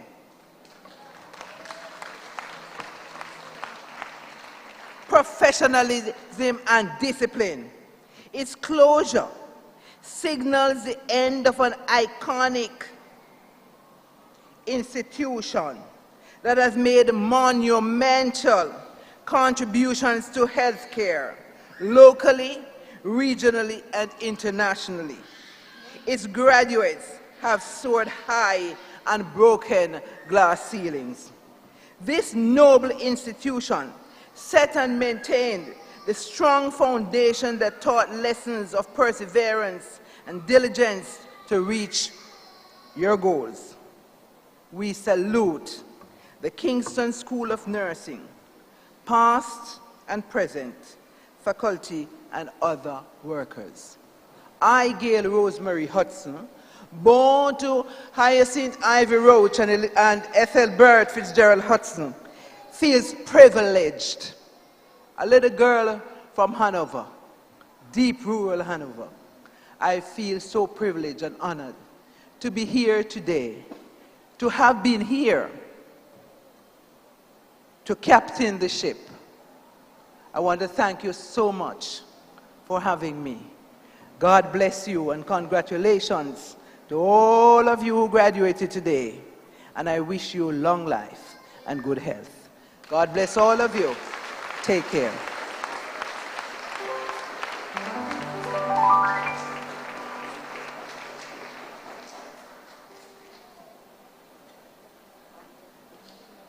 I tell you, age is a number. The national anthem at this time, please. Could you stand? Thank you.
All right, so what we're going to have now is KSN staff and specially invited guests will stay here, and the graduating class, the graduates will go to the back. Thank you again. Have a good evening.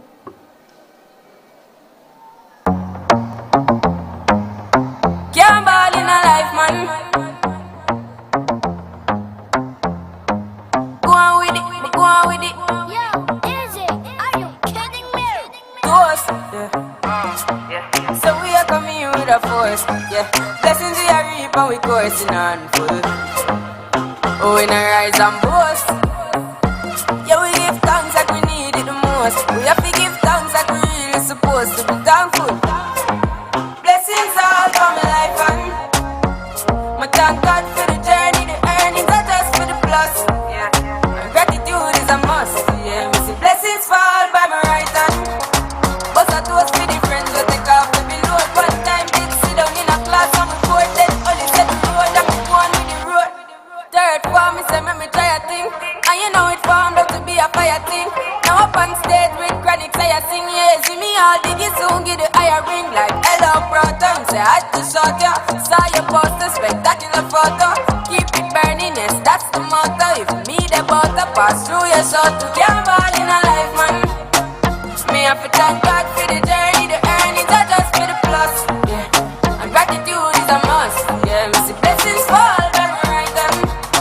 But I toast to the friends we take off the load. One time they sit down in a class and we board then only set the road and we go on with it, go on with it. That's how our blessings upon me. And send me to tell them a story. That's how our blessings upon me. And that's how I mean I give him the glory. I'm delighted. Jah knows my passion ignited. Got the music get me excited. Coming like a potion. Blessings all for my life and my thank God for the journey, the earnings are just for the plus. Yeah, and gratitude is a must. Yeah, me see blessings fall by my right hand.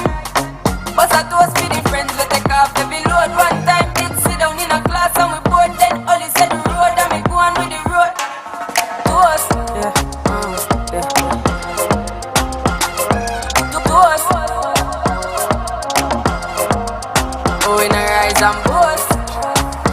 Yeah, we give thanks. We have to give thanks like we really supposed to be thankful.